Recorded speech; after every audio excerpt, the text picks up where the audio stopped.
준이 엄마가 이 냄새 나는 집에서 살고 싶겠어? 혹시나 소똥 냄새가 옮으면 어떻게 하려고? 소똥 냄새라니요. 어머니 지난번부터 무슨 말씀을 하시는 건지 도무지 모르겠어요. 나한테 소똥 냄새도 나고 할머니 냄새도 나고 또 뭐라 그랬지? 시골 냄새도 옮는다고 준이한테 가까이 가지 말라고 그랬다는데. 그런 집에서 어떻게 살겠어? 안 그래? 준이 엄마야. 어머님, 그게 이게 무슨 말이야? 그래서 준이가 어린이집에서 놀림도 당했다는데. 너는 모르니? 오늘 이야기 속 주인공은 73세 성명자입니다. 그리고 그녀의 며느리에 관한 이야기이죠.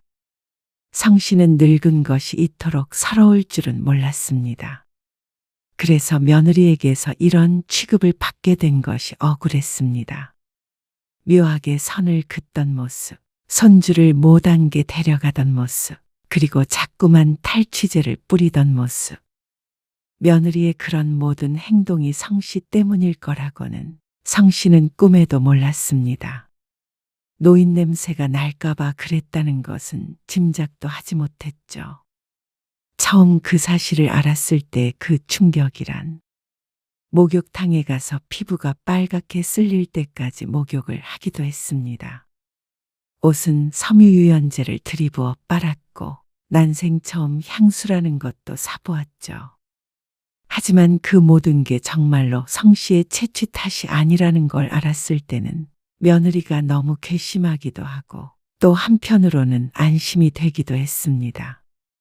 자신이 며느리가 말한 것처럼 냄새나는 노인네는 아니구나 싶어서 말이죠. 하지만 그렇게 사람을 업신여기고 망신을 줘놓고는 내 집에 들어와 살려는 며느리는 용서가 안 됐습니다. 더 이상은 며느리에게 질질 끌려다닐 생각이 없었습니다. 성 씨는 딸이 둘 있었고 아들도 하나 있었습니다. 딸 둘을 연년생으로 낳고 시집에서 눈총을 꽤나 받았습니다. 다행히 성 씨의 시부모가 대놓고 욕하는 분들은 아니었지만 은근한 압박은 늘 있었습니다. 하지만 셋째가 좀처럼 생기질 않아 딸 둘로 만족하며 살려고 했죠. 그런데 예기치도 않게 늦둥이 아들이 생겨버렸습니다. 늦게라도 아들을 가진 것을 남편을 포함해 다들 좋아했습니다. 첫째와 10살 터울이 나니 집안 식구들이 그저 오냐오냐 키운 아들이었습니다. 성 씨의 남편은 농사를 지었지만 젊은 사람들의 상상처럼 가난한 농부는 아니었습니다. 시골의 땅도 제법 있었고 뒷마당엔 소를 키우는 축사도 있었습니다. 그래서 자식 셋 원하는 공부시키고 뒷바라지 할 정도는 충분했습니다. 딸들은 근처 대도시에 있는 국립대를 졸업했고 아들은 서울로 대학을 갔습니다. 그리고 졸업 후에도 서울에서 직장을 다니며 생활했습니다. 그것조차 성씨 부부가 뒷바라지를 했죠.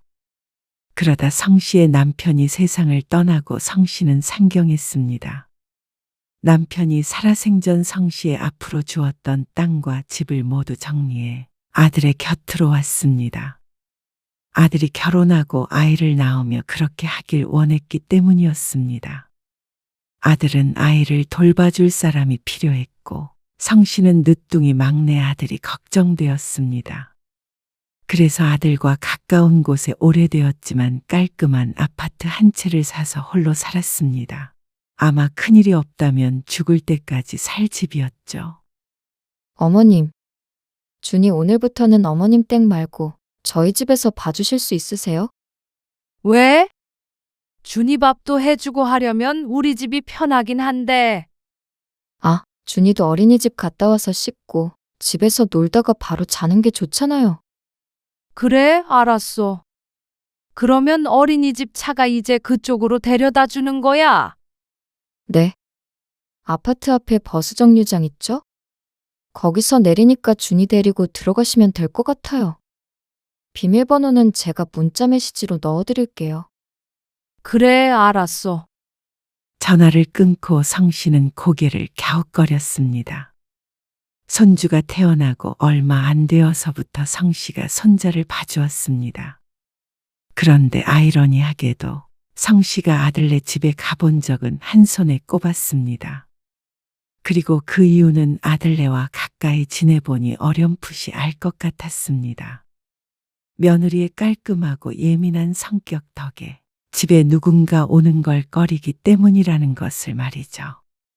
처음에는 서운했으나 성 씨도 그런 며느리를 이해하려고 노력했습니다. 내 며느리가 아닌 아들의 배우자라고 생각하고 거리를 조금 두면 그다지 섭섭할 것도 없었습니다. 그런데 갑자기 이제는 자신의 집에서 아이를 봐달라는 말이 성 씨로서는 독특하게 들릴 수밖에 없었습니다. 왜 그러는지는 몰라도 자신의 집에서 보는 게 익숙해진 성 씨에게는 조금 불편해진 것은 사실이었습니다. 하지만 성 씨는 언제나처럼 수긍했습니다. 먼 거리도 아니었고 오히려 출퇴근하며 아이를 맡기고 데리고 가는 아들 며느리의 수고를 덜 수 있으니 그게 낫다고 생각했습니다. 그래도 성 씨가 가장 한가했으니 말이죠. 어머님, 근데 그 복장 말이에요. 응? 내 옷? 아들 집에서 손주 밥을 먹이고 씻기고 있자 며느리가 먼저 퇴근해서 돌아왔습니다. 그런데 며느리가 성 씨의 차림새를 빤히 보더니 한마디 했습니다. 좀 차려입으시면 좋을 것 같아요. 어리둥절해서 스스로의 복장을 훑어봤습니다. 평범한 옷차림이었습니다. 그리고 애 보러 오는데 차려입으라는 말이 이상하게 들렸습니다. 꼭 금방 밥 메고 온 사람 같아요. 그 말에 겸연쩍어진 성 씨가 웃으며 말했습니다. 시골에서 온 거 티가 나나 보지? 그래도 이제는 어머님 댁에서 보는 게 아니니까. 준이 어린이집 선생님도 보실 거고 놀이터에서 놀다 보면 같은 어린이집 학부모들도 많은데 준이 할머니인 거 다들 알아볼 텐데 신경 좀 써주시면 좋을 것 같아요. 며느리의 말에 성 씨는 손으로 볼과 머리를 쓸었습니다. 화장기 없이 주름진 얼굴에 흰머리가 갑자기 창피하게 느껴졌습니다. 평생을 이렇게 살았는데 당장에 바꾸라는 말에 막막했습니다. 성 씨도 시골에서 농사만 짓고 집안일만 하던 사람이라 도시 사람의 세련미를 기대하기는 힘들었습니다. 상결례에서 처음 봤던 안사도는 성 씨보다 훨씬 어려 보였고 귀티가 흘렀습니다. 그러니 며느리의 눈에 자신이 어떻게 보일지 상상이 되어 얼굴이 붉어졌죠. 그리고 아무래도 비슷비슷한 옷밖에 없다 보니 성 씨는 딸들의 도움을 받았습니다. 엄마가 웬일이에요? 옷을 다 사겠다고 그러고. 가까이 살았으면 같이 갔겠지만 너무 멀리 떨어져 있기에 딸들이 서로 앞다투어 성 씨의 옷을 인터넷으로 사주겠다고 했습니다. 나도 도시에 사는데 신경을 좀 쓰고 살아야지. 서울 살더니 엄마가 서울 여자 다 됐네. 딸들에게는 며느리에 대한 이야기는 하지 않았습니다. 그리고 그날 이후부터 성 씨는 아들의 집에 가면서도 옷차림에 신경을 썼습니다. 너무 후줄근하게 보이지 않도록, 시골 노인네처럼 보이지 않도록 말이죠. 그럼 나는 이만 가보마. 네. 어머님 조심히 가세요. 감사해요.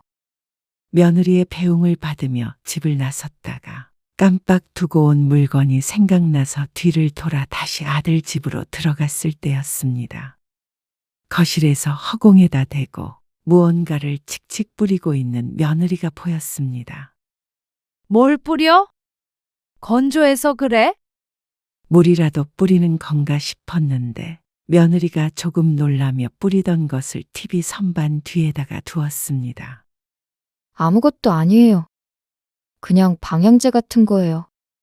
성 씨는 대수롭지 않게 고개를 끄덕이며 짐을 챙겨서 나왔습니다. 그리고 그 뒤로도 몇 번이나 며느리의 비슷한 행동을 보았습니다. 참 깔끔한 성격다웠습니다. 어머님, 손톱 깎으셔야겠네요. 아, 그래. 깜빡했네. 애기 다칠 수도 있으니까요. 그 외에도 직접적으로 또는 간접적으로 성 씨의 위생이나 외관에 신경을 쓰던 며느리였습니다. 그리고 어쩔 때는 선을 넘을 때도 있었습니다. 가끔은 육아와는 상관없는 지나친 간섭에 기분이 상할 때도 있었죠. 하지만 성 씨는 그런 속내를 감췄습니다. 그렇게 좀 더 지나자 성 씨는 아이를 매일 봐주지 않게 되었습니다. 어린이집에서 좀 더 오래 있어서 아들 며느리가 퇴근할 때쯤에 하원을 했습니다. 처음에는 그렇게 오랫동안 아이가 어린이집에 있는다는 것에 모두들 걱정이 많았습니다. 성 씨도 마찬가지였고 말이죠. 그렇지만 손주는 금방 적응을 했고 성 씨는 육아에서 좀 더 해방이 되었습니다. 물론 아주 손을 뗄 수는 없었죠. 그리고 성 씨는 그게 싫지 않았습니다. 서울에 오고 나서 쭉 아이와 함께 있었고 아들 며느리와도 매일같이 얼굴을 보며 살다가 더 이상 성 씨가 필요가 없는 존재가 되었다고 느껴질 때도 있었습니다. 서울에 친척이 있긴 했어도 자주 만날 정도로 가깝게 지내지는 않기 때문에 이곳에서 성 씨에겐 아들 며느리밖에 없었죠. 어머님, 오늘 준이 좀 봐주세요. 그래서 가끔씩 며느리에게서 연락이 올 때면 반가울 때도 있었습니다. 몸은 힘들었지만 혼자 타지 생활을 하려니 외롭던 성 씨에게는 소중한 시간이 되었습니다. 어머님, 저 왔어요. 그날따라 피곤해하던 손자를 조금 일찍 재우기 위해서 방에 들어가 있었습니다. 방문 건너로 며느리가 퇴근하는 소리가 들렸습니다. 잠시 뒤에 그러고는 방문이 열리더니 며느리의 얼굴이 보였죠. 토닥거리던 손자가 뒤척거리기에 검지손가락을 입가에 갖다 대며 쉿하고 소리를 냈는데 며느리의 표정이 구겨졌습니다. 그리고 조심스럽게 다시 닫히는 방문. 5분쯤 뒤에 성 씨가 거실로 나가자 며느리가 소파에 앉아서 팔짱을 끼고 있었습니다. 어머님, 준이 들어가서 자라고 말하면 혼자 잘 수 있는데 왜 어머니까지 거기 누워서 애를 재우세요? 아, 그래야 잘 자니까. 준이 수면 교육 시켜놓은 건데 그러시면 안 돼요. 오늘은 어린이집에서 너무 심하게 놀았는지 자꾸만 울더라고. 안 자려고 그러고 그래서. 그래서 어쩔 수 없이 성 씨가 들어갔다고 하니까 며느리가 한숨을 푹 쉬며 말했습니다. 그래도 애기 이불에 외출복 입고 눕고 그러시는 거 좀 그래요. 아, 내 집이 아니니 집에서부터 입고 온 옷 그대로였지만 종일 실내에 있었습니다. 하지만 며느리의 말대로 외출복은 외출복이었습니다. 알았다. 그렇게 하마. 며느리는 육아에 있어서도 집안 살림에 있어서도 자신만의 뚜렷한 기준이 있었고 그에 벗어나는 걸 싫어했습니다. 그걸 성 씨도 잘 알고 있었기에 그저 그렇게 하겠다는 말로 마무리를 지었습니다. 자기 자식을 그렇게 키우겠다는데 할머니가 이러쿵 저러쿵 하는 것도 잔소리로 들릴 테니 말이죠. 그러다가 선잠이 들었던 손자가 말소리에 깼는지 문을 열고 나왔습니다. 할머니, 성 씨를 부르는 손자에게 다가가 끌어안았습니다. 우리 준이 왜 안 자고 나왔어? 코 잘 시간인데. 그런데 그 순간 며느리가 소파에서 일어나 성큼성큼 다가와 손자를 낚아채 안았습니다. 어머님, 준이는 제가 알아서 다시 재울게요. 이만 가보세요. 벼랑간 아이를 빼앗긴 성 씨의 팔이 허공에 둥둥 떠 있었습니다. 성 씨는 민망한 나머지 엉거주춤 자리에서 일어났습니다. 그렇게 집으로 돌아오는데 기분이 이상했습니다. 하지만 사실 이번이 처음 느끼는 기분이 아니었습니다. 이제는 아이가 크고 성 씨가 힘이 없으니 안아 올리지는 못해도 앉아서나 누워서 안아주거나 손을 잡거나 애가 매달릴 때도 있었습니다. 하지만 그런 모습을 우연으로라도 며느리가 목격할 때면 이렇게 떼어놓는다는 인상을 받았습니다. 그런 사람이 애를 맡기겠나 싶은 생각에 성씨도 아닐 거라고 생각했습니다.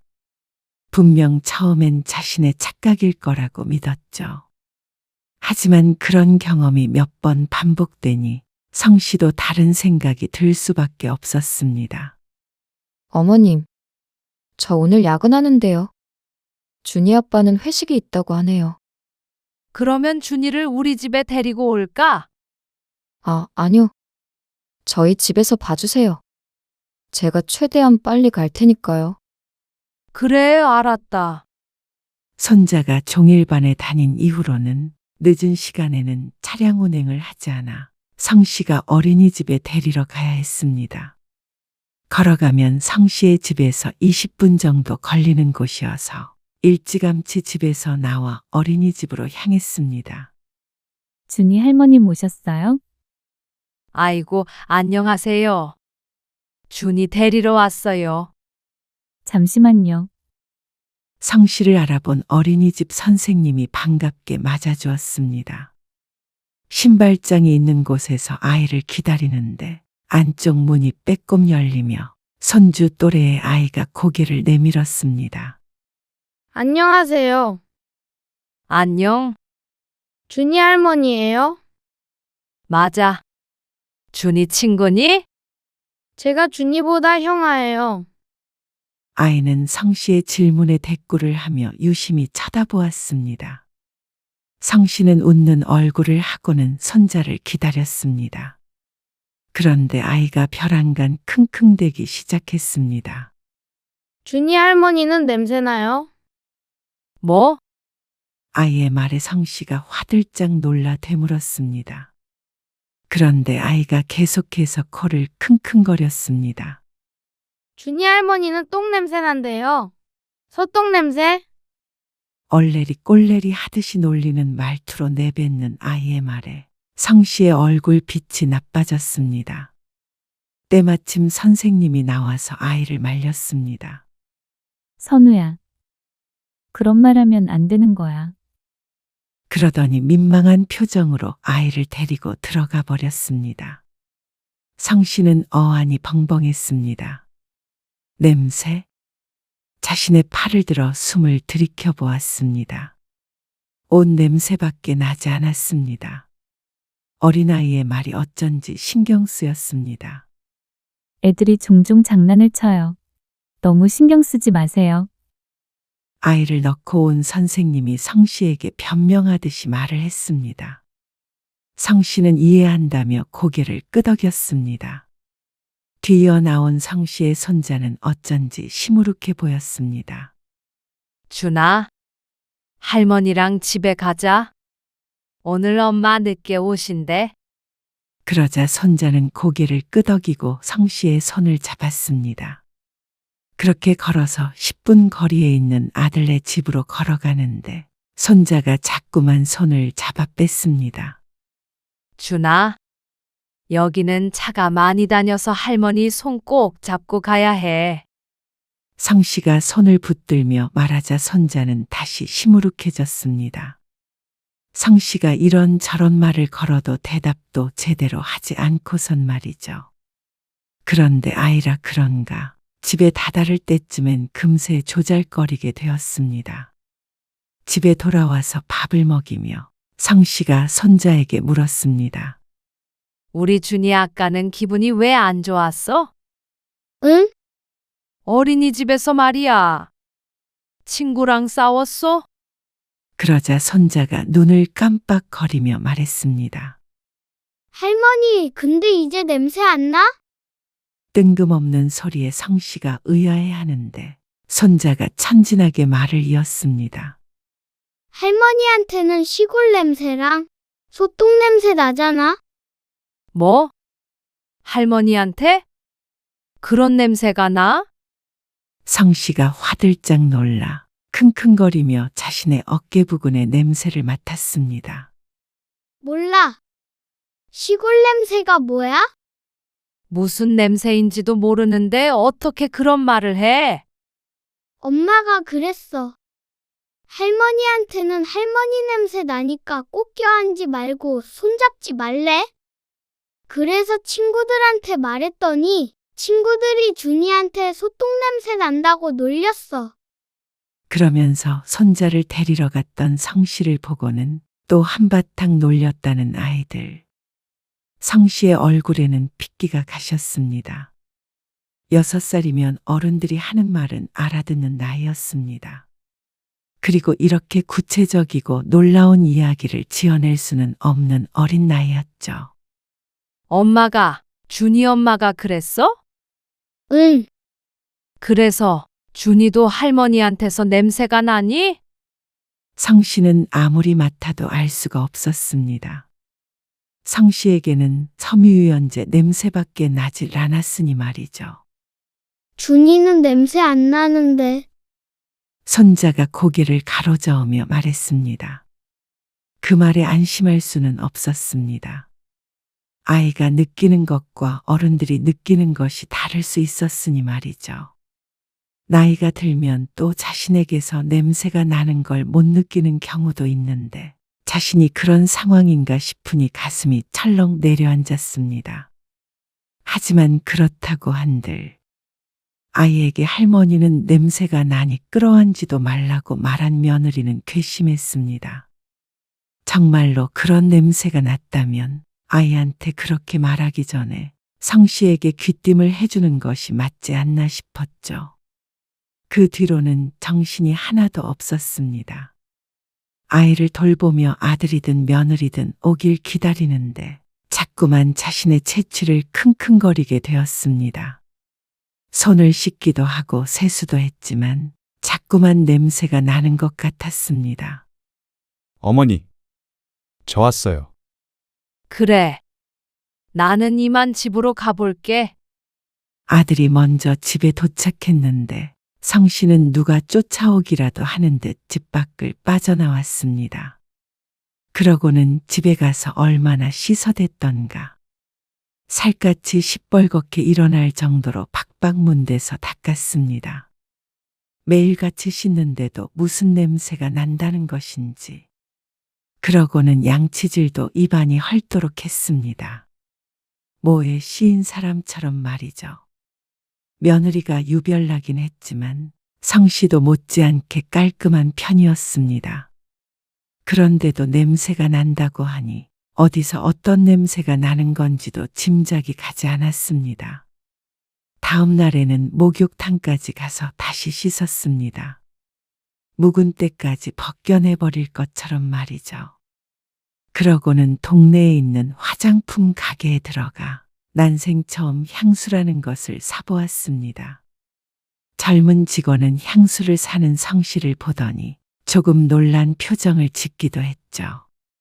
성씨는 그날 이후로 아들 며느리의 연락을 피하게 됐습니다.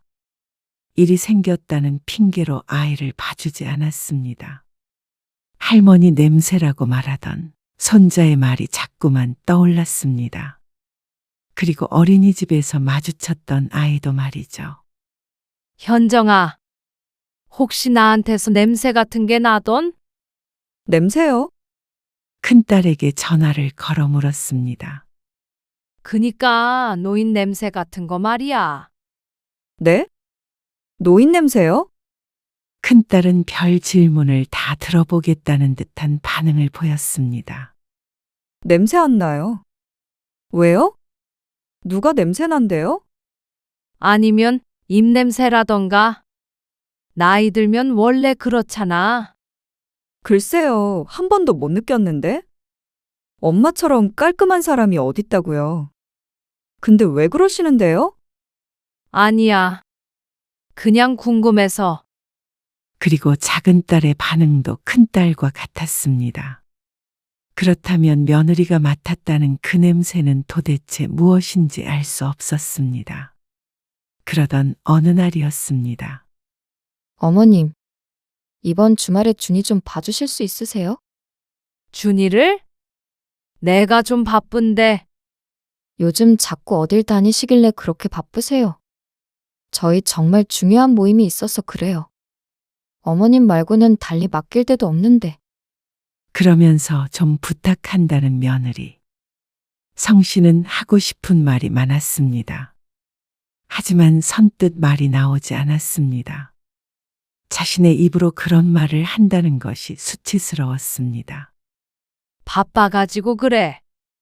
그러자 며느리는 한숨을 쉬며 전화를 끊었습니다. 그런데 주말 당일이 되자 이번에는 아들에게서 전화가 왔습니다. 어머니, 집이시면 준이 좀 한 번만 봐주세요. 제가 어머니 댁으로 데려다 놓을게요. 한 3-4시간 정도만 봐주시면 금방 다시 데리러 갈게요.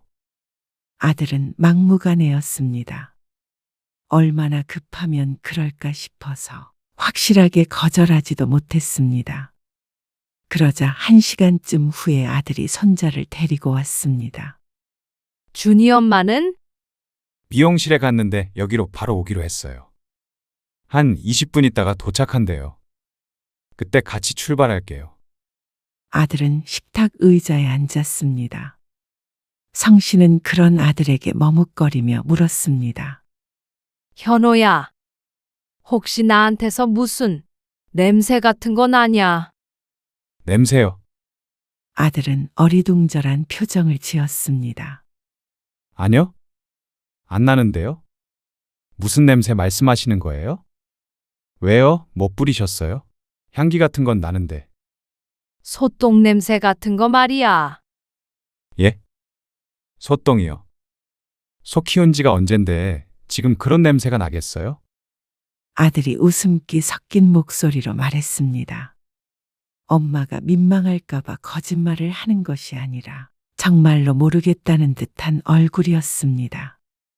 가까이서 좀 맡아봐. 성 씨가 아들에게 다가가 옷을 내밀며 물었는데도 아들은 고개를 가로저었습니다.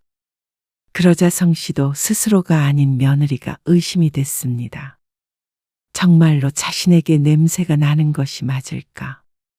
아무도 모르겠다고 하는 냄새를 며느리는 어째서 손주에게 신신당부를 했을까?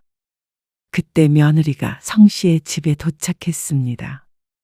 그런데 현관에서 신발도 신지 않고 아들에게 말했습니다. 여보, 얼른 가자. 왜 전화를 안 받아? 아, 얘기 중이었어.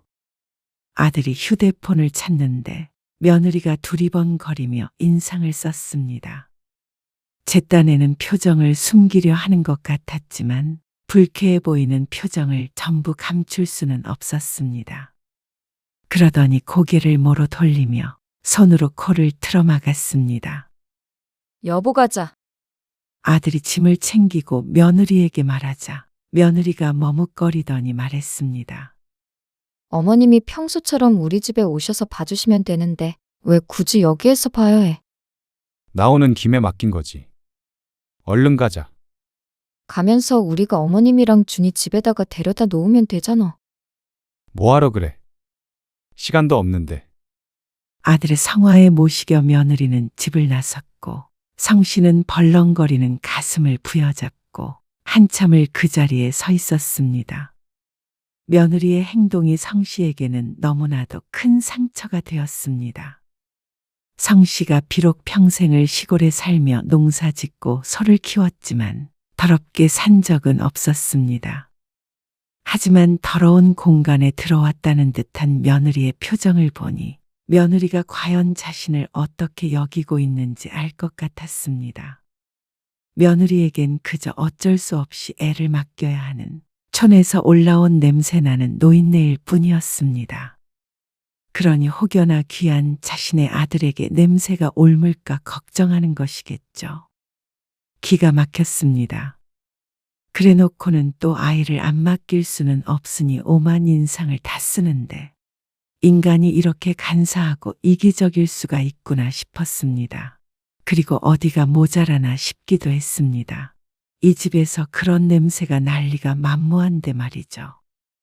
성 씨는 눈에 넣어도 안 아픈 손자를 바라보았습니다. 보기만 해도 흐뭇할 때도 있었는데 할머니 냄새라는 단어가 성 씨의 머릿속에서 떠나질 않았습니다. 손을 잡으려다가도 흠칫하게 되었고 어린이집에서 놀림을 당했다고 하니 마음이 안 좋기도 했습니다. 하지만 무엇보다 며느리가 괘씸해서 어쩐지 손자의 얼굴을 똑바로 쳐다보는 것도 마음이 좋지 않았습니다. 몇 시간 후 아들 며느리는 손자를 데리고 갔습니다.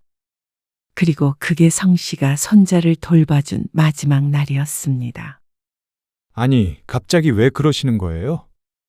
준이 클 때까지 이렇게 돌봐주시기로 하셨잖아요. 그래서 오신 거 아니었어요?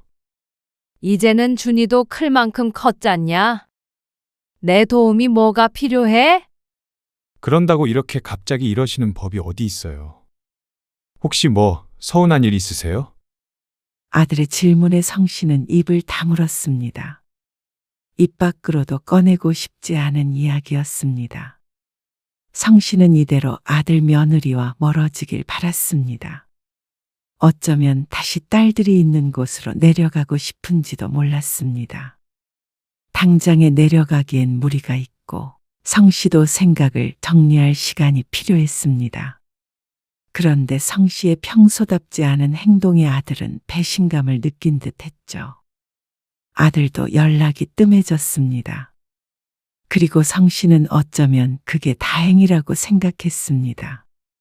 며느리가 괘씸하긴 했어도 이렇게 지내다 보면 언젠가는 있는 때가 올 거라고 생각했습니다.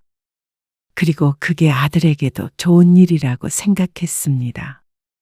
그렇지 않으면 며느리와의 일을 설명해야 하는데 시끄러운 일을 만들고 싶지는 않았죠. 그런데 며느리는 도무지 성씨를 도와주질 않았습니다. 서너 달쯤 지난 어느 날이었습니다. 아들과 며느리는 성씨의 집에 찾아왔습니다. 그러고는 뜬금없는 말을 해댔습니다. 어머니, 부탁드릴 말씀이 있어서요. 제가 회사를 그만두고 사업을 해보려고 해요. 뭐? 무슨 사업? 아들은 이번 달에 직장을 그만두고 창업을 준비한다고 했습니다. 거기까지는 성씨와는 크게 상관이 없었으나 아들은 그래서 성씨에게 부탁이 있다고 했죠. 일단 수익이 나려면 시간이 걸려요. 그리고 사업 자금도 좀 필요해서 집을 줄이려고 해요. 그런데 어쩐지 며느리는 아들이 말하는 와중에도 못마땅한 표정을 짓고 있었습니다. 그래서 새로 집을 구할 것 없이 차라리 이 집에서 당분간 지내면 어떨까 하고요. 사실 요즘 어머니 없이 준이 보는 것도 너무 힘들거든요. 사람도 써야 하고요. 준이 엄마 회사 일에도 지장이 많아요. 그래서 방이 남으니 새 식구가 들어와서 살겠다고 했습니다. 며느리와는 이미 이야기가 끝났는지 표정은 좋지 않아도 다른 말을 보태지는 않았습니다. 하지만 아들은 무언가 착각을 하고 있는 것 같았습니다. 성씨가 거절하지 않을 거라고 생각하는 듯 했죠. 그렇게는 힘들고 난 곧 이 집 정리해서 내려가려고 해. 네? 내려가다니요? 갑자기요? 갑자기는 아니고 2달 전에 집 내놨고 요즘에 집 보러 오는 사람들이 좀 있어서 곧 계약이 될지도 모르겠다. 아들 며느리 모두 놀란 표정을 지었습니다. 그러다가 잠시 생각에 잠기더니 아들은 한층 밝은 얼굴로 말했습니다. 그러면 더 잘 된 것 같기도 해요. 여기서 지내기 오러우셔서 돌아가시려는 거죠? 그러면 저희가 여기서 살게요. 그래서 집을 팔지 말라고. 당장 급한 건 아니잖아요. 그러자 며느리도 표정이 확 폈습니다. 이 상황이 펑 마음에 드는 듯 했습니다. 그것도 곤란하다. 성씨의 말에 아들은 의아한 얼굴이었습니다. 너는 몰라도 준이 엄마는 이 집에서 못 살 거 아니냐. 그게 무슨 말씀이세요? 준이 엄마도 이 집에서 사는 거 찬성했어요. 그럴 리가 없지. 그럴 리가 없다니요? 준이 엄마가 이 냄새 나는 집에서 살고 싶겠어? 혹시나 소똥 냄새가 옮으면 어떻게 하려고? 소똥 냄새라니요. 어머니 지난번부터 무슨 말씀을 하시는 건지 도무지 모르겠어요.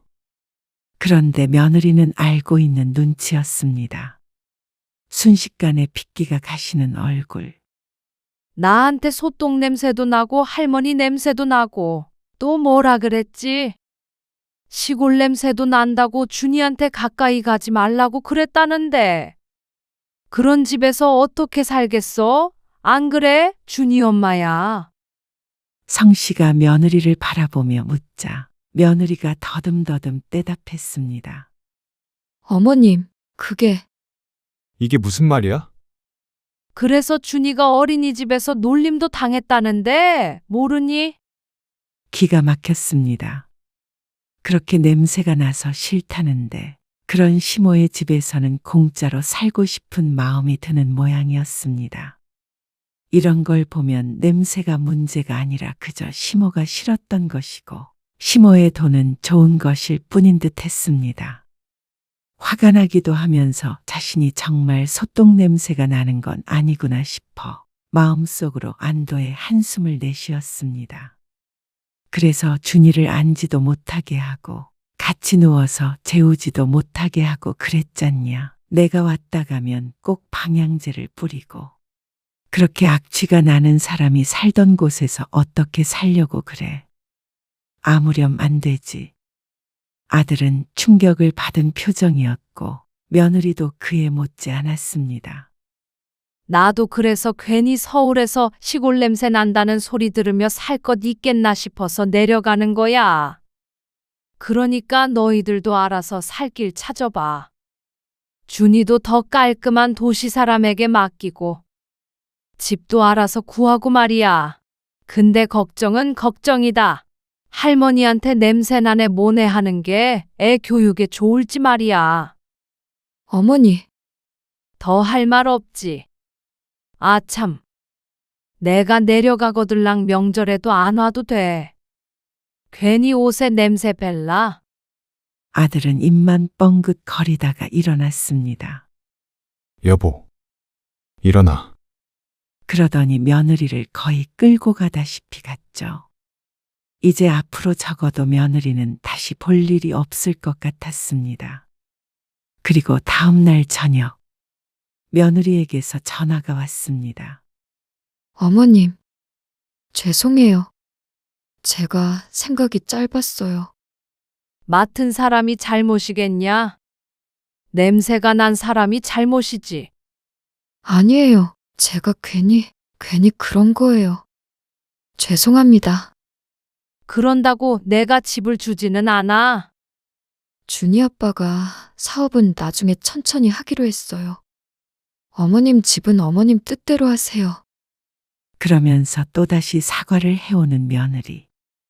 아마 아들과 큰 다툼이 있었던 것 같았습니다. 하지만 사과를 한다고 깊게 상처 입은 가슴이 쉬이 낫게 되는 건 아니었습니다. 아마 오래도록 기억이 날 것 같았죠. 어머니, 죄송해요. 제가 바보 같은 소리를 했어요. 이 일로 혹시나 준이 아빠가 다른 생각한다면 어머님이 설득 좀 해주세요. 그런 건 너희끼리 알아서 해라. 아들도 찾아와 말했습니다. 앞으로는 손자를 맡기는 일이 없을 거라며 이사를 가지 않더라도 자신이 이대로 지내며 부양하겠다고 했습니다. 하지만 성 씨는 고개를 저었습니다. 손주를 봐주기 위해서 왔는데 이제 여기서 사는 게 무슨 의미인가 싶었습니다.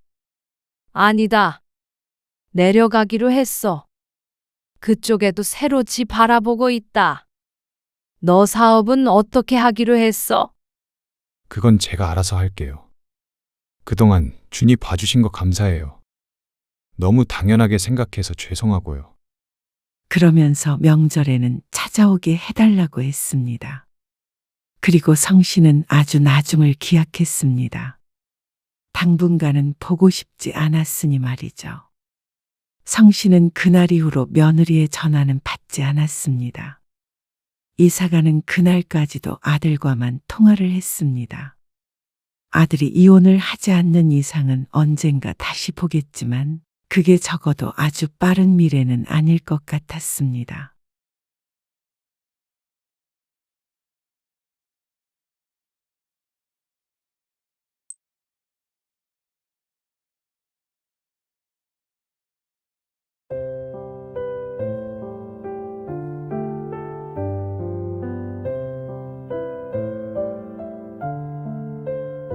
아버님 너무하신 거 아니야? 도대체 말 못하는 강아지가 무슨 죄야? 가을이가 그러고 싶어서 그러는 것도 아니고 어떻게 애를 쫓아내라는 말을 하실 수가 있어? 나한테는 자식을 내보내라는 거랑 똑같은 거. 당신은 알잖아? 알지. 그런데 어떻게... 어떻게 하긴. 당신이 이렇게 우유부단하니까 일이 이 지경까지 된 거 아니야? 이대로 가을이 내보낼 거야. 그건 아니지만 다른 방법이 없잖아. 다른 방법이 없긴 왜 없어? 솔직히 이게 다 누구 때문이야? 우리 가족들은 멀쩡히 잘 살고 있는데 아버님 때문에 이 난리가 난 거잖아. 안 그래? 그렇긴 하지. 그러면 문제가 있는 사람이 따로 살아야지. 왜 가을이가 나가야 해? 뭐 그러면 당신 말은 아버지를 내보내자는 거야. 내보낸다기보다는 좀 더 나은 환경에 사실 수 있게 하자는 거지. 우리가 애들 다 데리고 나가는 것보다는 그게 더 합리적인 방법 아니야? 오늘 이야기 속 주인공은 69세 한동안 씨입니다. 그리고 그의 아들과 며느리에 관한 이야기이죠. 한 씨는 합가를 하고서야 자신에게 개털 알레르기가 있다는 사실을 알게 되었습니다. 어려서 마당에서 개를 키워본 적은 있으나 한 집 안에서 생활해 본 적이 없어서 몰랐습니다. 그런데 아들이 키우던 강아지 때문에 알게 되었죠. 이게 참 난감했습니다. 그저 싫고 좋고의 문제가 아니었습니다. 하지만 자식과도 같은 강아지라고 하니 어찌할 방도가 없었습니다. 자식을 버리라는 말을 어떻게 할까요? 그래서 한 씨는 아들 며느리의 부탁을 들어주었습니다. 알레르기 증상을 완화할 수 있는 방법을 최대한 찾아가며 나름대로 노력을 많이 했습니다. 그런데 심각해진 한 씨의 상태는 한 씨조차도 예상치 못한 것이었습니다. 그런데 강아지를 관리하기 위해 노력도 하지 않았던 아들과 며느리는 그런 강 씨를 내쫓을 계획을 세우고 있었습니다. 알레르기가 있는 사람 하나만 나가면 간단하게 해결되는 일이라는 듯이 말이죠. 아무리 가족 같은 애완견이라지만 부모보다 우선한다는 게 어이가 없었습니다. 아들 며느리 집이었다면 한 씨가 나가는 게 맞겠지만 그 반대였으니 문제였습니다. 사람을 얼마나 우습게 봤으면 이런 천인공노할 짓을 계획하나 싶었습니다. 하지만 한 씨도 바보가 아닌 이상 눈뜨고 당할 리는 없었습니다. 한 씨는 아들이 하나 딸이 둘 있었습니다. 모두들 시집 장가 보내고 아내와 함께 살다가 얼마 전에 아내를 떠나보냈습니다. 그래서 주택에서 혼자 살아가고 있었습니다. 외로운 시기는 있었지만 가끔 자식들이 찾아오고 가까이 지내는 친구들도 몇 있어서 혼자서도 그럭저럭 잘 지낼 수 있었죠. 아들, 딸들이 멀지 않은 곳에 살아 그나마 다행이었습니다. 그러던 어느 날이었습니다.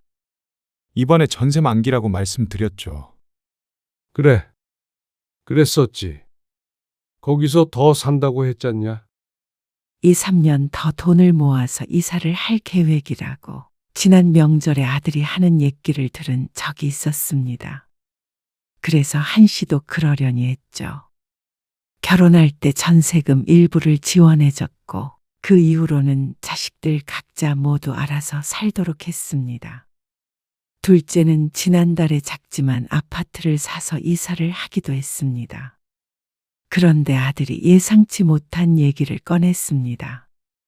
아니, 말을 꺼낸 것은 아들이 아닌 며느리였습니다. 아버님, 애들 데리고 저희 이 집에서 살면 안 될까요? 손주 둘을 데리고 집에 와서 살겠다는 며느리. 작지만 마당도 있어서 아이들 살기에 좋기는 했습니다.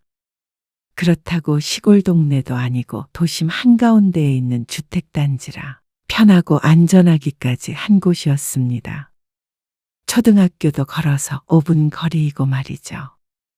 어떻게 보면 아들네가 지금 살고 있는 전셋집보다도 입지적으로 훨씬 좋았습니다.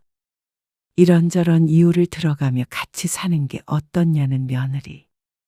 며느리 말만 들으면 참 좋은 것 같지만 문제는 아들네 가족에게만 좋은 조건이라는 것이죠.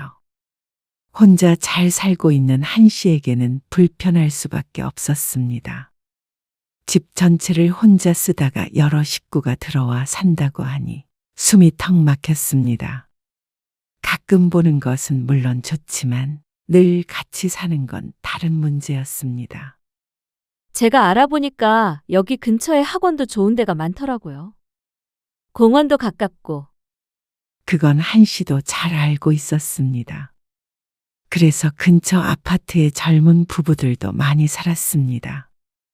주택단지 내에는 좀 더 나이 든 사람들이 살았지만 젊은 부부가 없는 것은 아니었습니다. 집값이 문제였지 살기는 무척 좋았으니 말이죠. 한 씨는 분양 당시 들어왔는데 지금은 근처 괜찮은 주택을 사려면 억 단위로는 안 된다는 소리를 들었습니다. 한 씨가 거절을 할 것 같았는지 며느리가 얼른 말을 덧붙였습니다. 계속 살겠다는 건 아니고요. 저희도 여기 살면서 돈도 좀 모으고 그런 다음에 근처로 이사하려고 해요. 건너편에 있는 아파트로요. 물론 이 동네로 오면 좋긴 하지만요. 그러니까 애들도 전학 걱정은 없다고 했습니다. 짧게는 2년, 길게는 3년 정도만 같이 살자고 했습니다. 아이들 어렸을 때 같이 살면 적적하지는 않을 것 아니냐며 말이죠. 아들도 아니고 며느리가 그렇게 나오니 한 씨는 고개를 끄덕이고 말았습니다. 평생 같이 살자는 것도 아닌데 그것마저 싫다고 하는 것은 너무 매정한 것 같았죠. 그렇게 한 씨는 아들네 가족과 같이 살게 되었습니다. 같이 살기 위해서 몇 날 며칠 짐을 옮기고 사람을 써서 집안의 많은 공간을 비워야 했습니다. 보통 일이 아니었습니다. 하지만 아내가 죽고 나서 정리를 따로 하지 않았기에 언젠가는 해야 할 일이긴 했습니다. 혼자 사는 집이 지나치게 꽉 차 있긴 했었죠. 강아지까지 데려온다는 말이었어. 그런데 이사 첫날 거실을 마음대로 돌아다니는 강아지를 보자 한 씨는 깜짝 놀랐습니다. 키운 지 5년 된 강아지. 아들네 집에 가지 않으니 잊고 있었습니다. 푸들이 한 마리 있다는 사실을 말이죠. 당연히 애들이랑 같이 들어오겠다기에 손주들만 생각했지 거기에 강아지가 포함될 거라고 생각하진 못했습니다. 제 자식 같은 애예요. 며느리가 경계하는 목소리로 말했습니다. 혹시나 한 씨가 싫어하면 어쩌나 싶은 눈치였습니다. 강아지를 특별히 좋아하지도 싫어하지도 않았습니다. 하지만 집안 곳곳에 똥을 싸고 다니면 기분이 좋지 않을 것 같기는 했습니다. 마당에다가 내놓으면 안 되나? 네? 마당이요. 한 씨의 말에 며느리가 경악하며 대꾸했습니다. 꼭 야만인을 보는 것 같은 눈빛과 함께 말이죠. 얘는 그런 종 아니에요. 그러면 죽죠. 마당에서 키운다고 개가 죽어? 더우면 더워서 죽고 추우면 추워서 죽어요. 기생충도 문제고요.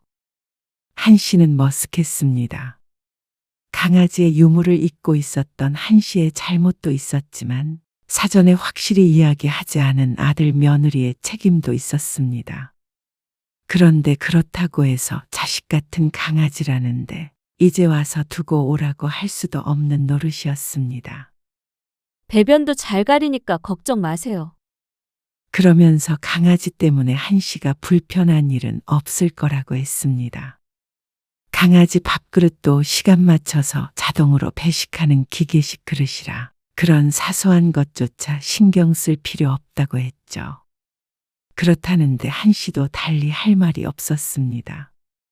그런데 그게 또 그렇게 단순한 문제는 아니었습니다. 아무래도 사람과 강아지는 달랐습니다. 며느리는 동의하지 않을 수 있겠지만 적어도 한 씨에게는 그랬습니다. 이게 뭐야? 야, 이놈이 한 씨가 안방을 보고는 발을 구르며 역정을 냈습니다. 그 대상은 아들네 강아지 가을이었습니다. 아버님, 왜 그러세요? 며느리가 그 소리를 듣고는 안방으로 들어왔습니다. 그러자 강아지가 후다닥 달려 그 뒤로 숨었습니다. 아니 가을인지 겨울인지가 해놓은 짓 좀 봐라. 간밤에 아내의 사진을 정리했는데 사진첩이 너무 낡아 새 사진첩에 옮겨 놓으려고 따로 모아놓았습니다. 낮은 탁자 위에 올려놓았는데 거기에 매달려서 몇 장 가져간 모양이었습니다. 바닥이 온통 사진 조각들로 가득했습니다. 몇 장을 찢어먹은 건지도 가늠이 되지 않았습니다. 아니 사고를 안 친다더니 이게 뭐야? 아, 왜 사진을 거기다가 올려놓으셨어요? 안 닿는 곳에다가 올려두셨어야죠. 하도 얌전하다길래 이런 짓을 할 줄은 꿈에도 몰랐습니다. 그리고 어린 강아지도 아니라 뭔가를 물어뜯지는 않겠구나 여겼죠. 이게 어떤 사진인 줄이나 아냐? 40년도 더 된 사진이었습니다. 아내와 연애할 시절부터 찍어서 모아놓았는데 그걸 홀랑 찢어먹은 것이었습니다. 어머, 어떡해. 가을아, 할아버지 사진을 왜 찢었어? 너 이런 짓 안 하잖아. 아휴, 애가 환경이 낯설어서 그랬나 봐요. 죄송해요. 며느리가 사과했습니다. 하지만 그런다고 사라진 사진이 돌아오는 것은 아니었습니다. 그나마 멀쩡해 보이는 사진들을 주었는데 아내의 얼굴에 구멍이 난 것을 보니 속상했습니다. 한 씨가 한숨을 쉬자 며느리가 말했습니다. 근데 아버님도 이제는 물건을 그런 데다 두지 마세요. 가을이가 잘못한 건 맞지만 거기에 둔 사람도 잘못은 있잖아요. 애가 뭘 알겠어요. 뭐? 아니, 앞으로는 이런 일 없어야 하니까 드리는 말씀이에요. 그러면서 강아지를 안고는 안방을 나가며 조심스레 문을 닫았습니다. 심기가 불편한 한 씨의 눈치를 보면서 말이죠. 그런데 이런 건 며느리의 말대로 사람이 조심하면 될 일이었습니다. 애초에 한 씨가 그곳에 사진을 두지 않았더라면 일어나지 않을 일이었습니다. 한 씨가 앞으로 그러지 않으면 되니 마음을 다잡을 수 있었습니다. 하지만 다른 문제만큼은 한 씨도 어쩔 수가 없었습니다. 왜 그렇게 기침을 하세요? 난데없이 터지는 장기침의 옆에 있던 아들이 물었습니다. 글쎄다. 얼마 전부터 목구멍이 간질간질해. 환절기라 그런가? 꽃가루 알레르기 그런 거 아니에요? 평생 없던 알레르기가 이제 와서 생길 수도 있나? 글쎄요. 잘 모르겠네요. 근데 눈가도 빨갛고 이상하긴 하네요. 병원에 가보세요. 아들의 말에도 한 씨는 대수롭지 않게 생각했습니다. 그렇게 3일 정도 지나자 도저히 참지 못하는 지경에 이르렀습니다. 그런데 병원에 가서 들은 진단명이 참 당황스러웠습니다. 강아지 때문에 그러는 거예요? 강아지요? 네. 증상을 보니까 정도가 좀 심하긴 하시네요. 온몸에 발진까지 일어나 몸 상태가 말이 아니었습니다. 그리고 자꾸만 터져나오는 재채기와 기침에 실내에 있기가 힘들었습니다. 꽃가루 알레르기라면 나갔을 때 증상이 있어야 하는데 한 씨는 오히려 나오면 증상이 덜하니 이상하다고 생각하긴 했습니다. 약을 받아오면서 의사가 한 말을 떠올렸습니다.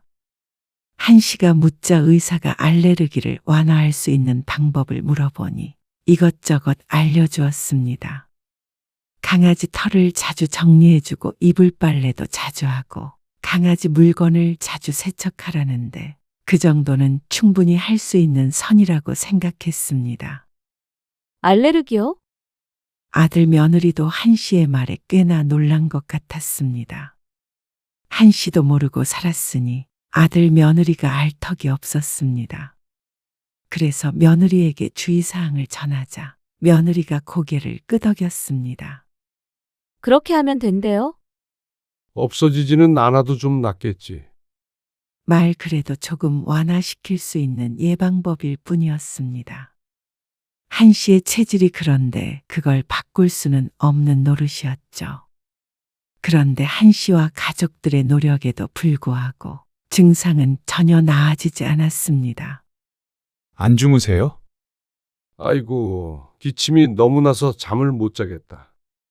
밤새 기침하다가 물을 한 잔 마시러 나왔더니 아들과 마주쳤습니다. 아들은 또 한 씨의 기침 소리에 잠이 깬 것 같았습니다. 병원에 또 다녀와 보세요.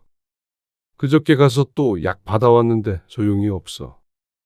그러는 와중에도 한 씨는 계속해서 기침을 해댔습니다. 그러자 가슴팍이 창으로 찌른 듯 아팠습니다. 갈비뼈가 부러진 것처럼 통증이 발생했습니다. 어서 들어가서 자. 한 씨는 물을 한 잔 가지고 방으로 들어갔습니다. 오늘도 잠자기는 글렀다고 생각했습니다. 매일 밤 이랬습니다. 괴로워서 낮 동안에는 대부분 외출해 있는데 밤에는 어쩔 수가 없었습니다. 강아지 때문에 잠까지 밖에서 잘 수는 없는 노릇이었으니 말이죠. 안 되겠다. 강아지를 마당에서 키우던지 해야지. 아니, 지난번에도 그건 안 된다고 말씀드렸잖아요. 한 씨의 말에 며느리가 반발했습니다. 그러면 어떡하냐? 죽겠는데. 마당에다가 강아지 집을 크게 지어주면 되잖아. 안 덥고 안 춥게. 아니, 실내에서 키우는 애완견을 똥개처럼 밖에다가 묶어놓는 사람이 어디 있어요? 얘는 미니 푸들이라고요. 그러면서 절대 밖에는 내놓을 수 없다고 했습니다. 그건 동물학대라며 말이죠. 동물학대? 지금 내가 노인 학대를 당하는 기분이야. 한 씨의 말에도 며느리는 뜻을 꺾지 않았습니다. 저도 이불 빨래도 자주 하고 가을이 목욕도 전보다 많이 시키고 있어요. 힘들어 죽겠어도 노력하고 있잖아요. 아들도 며느리 편을 들었습니다. 아버지가 이해 좀 해주세요. 애엄마한테 가을이는 셋째 같은 존재예요. 얼마나 끔찍하게 위하는데요. 봐서 아시잖아요. 그건 한 씨도 알고 있었습니다. 하지만 이해만 해서 될 일이었으면 100번, 1000번도 이해했습니다. 하지만 몸뚱이가 말을 안 듣는 걸 어떻게 하라는 건지 몰랐습니다. 약을 좀 더 강하게 처방해달라고 하는 건 어떨까요? 아들의 말에 한 씨는 또 다음날 병원에 갔습니다. 하지만 조금 나아지기는 해도 강아지와 함께 있는 시간이 늘어나면 늘어날수록 한 씨는 괴로워졌습니다. 그러던 어느 날 밤이었습니다. 증상이 심해져 한 씨는 결국 응급실에 실려가게 되었죠. 호흡곤란 때문이었습니다. 이렇게 심한데 강아지랑 계속 그렇게 한 공간에서 생활하시면 천식으로 발전할 수도 있어요. 밤에 잠도 잘 못 자서 기력도 없고 면역도 많이 떨어진 상태였습니다. 간밤에 숨이 꺽꺽 넘어가던 걸 생각하면 아찔했습니다. 이대로 죽는 건가 하는 생각이 들 정도였습니다. 하지만 며느리의 반응이 지독했습니다. 매번 그러는 건 아니잖아요. 어쩌다가 이번에만 심해서 그랬던 거니까 앞으로 조심하면 되죠. 어떻게 여기서 더 조심해? 그렇다고 죄 없는 개를 쫓아내요? 그럼 나는 죄가 있어서 이러고 있어. 한 씨가 자는 안방 안으로는 절대 들어오지 못하게 했는데도 소용없었습니다. 소파에, 거실 바닥에, 현관에, 부엌 매트에 하루 온종일 강아지가 오락가락했던 흔적이 남아있을 것이었습니다. 눈에 보이지는 않아도 말이죠. 이대로는 자다가 숨이 꼴깍 넘어가도 이상하지 않겠다 싶었습니다. 이제는 어쩔 수 없으니까 어떻게 조치를 좀 해봐라. 아들 며느리에게 해결을 좀 해달라고 하자 며느리의 표정이 썩은 사과 마냥 거무죽죽해졌습니다. 하지만 그렇다고 계속 이렇게 살 수는 없었습니다. 아무리 소독을 해도 소용이 없었으니 말이죠. 밖에서 키울 수 없는 종이라면 다른 데로 보내기라도 해야 했습니다. 그러던 어느 날이었습니다. 아버지, 몸은 좀 어떠세요? 약을 먹어도 소용이 없어. 강아지 그러면 다른 데로 보내야 하는 거예요? 마당에 내놓던지 그러던지 해야 되지 싶다. 그러면 오빠가 아버지 집에 있는 동안 저희가 좀 데리고 있을까요? 딸과 통화하는데 뜻밖의 말을 들었습니다. 한 씨의 눈이 번쩍 뜨였습니다. 아주 보내는 것도 아니고 아들네와 같이 지내는 동안이라고 하면 며느리도 안심을 하지 않을까 싶었습니다. 그럼 내가 한번 물어보마. 그런데 한 씨와의 예상과는 다르게 며느리는 펄쩍 뛰며 화를 냈습니다. 아니, 가을이가 무슨 물건도 아니고 여기저기 옮겨 다녀요? 환경이 바뀌는 게 강아지한테 얼마나 큰 일인 줄 아세요? 그거 말고는 방법이 없지 않냐? 계속 데리고 사는 것도 아니고 잠깐이라는데. 그것도 문제라니까요. 그리고 저는 가을이랑 한시도 떨어질 수 없어요. 그러면 도대체 어떻게 하겠다는 소린지 몰랐습니다. 이것도 싫다, 저것도 싫다 하면 방법이 없지 않나 싶었죠. 제가 어떻게든 할 테니까 혹시라도 가을이 다른데 줘버리시면 안 돼요? 설마하니 한 씨가 며느리한테 말도 안 하고 강아지를 줘버릴까 싶었습니다. 그렇게 모진 사람이었다면 알레르기가 발생한 그 순간에 쫓아냈죠. 벌써 몇 달째였습니다. 한 씨도 도저히 참을 수 없는 지경까지 이르러서 꺼낸 말이었습니다. 며느리의 말처럼 조금 기다리면 이 괴로움이 끝날 거라고 생각하고 참았습니다.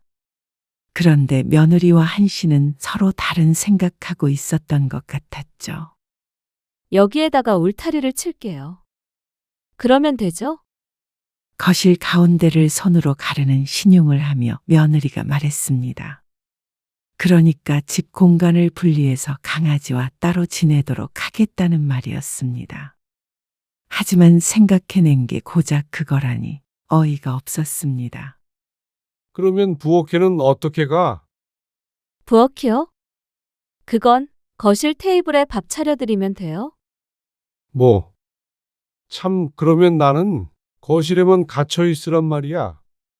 며느리도 말이 안 된다는 걸 느꼈는지 입술을 깨물었습니다.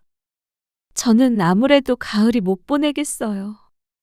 어떻게 가족을 보내요?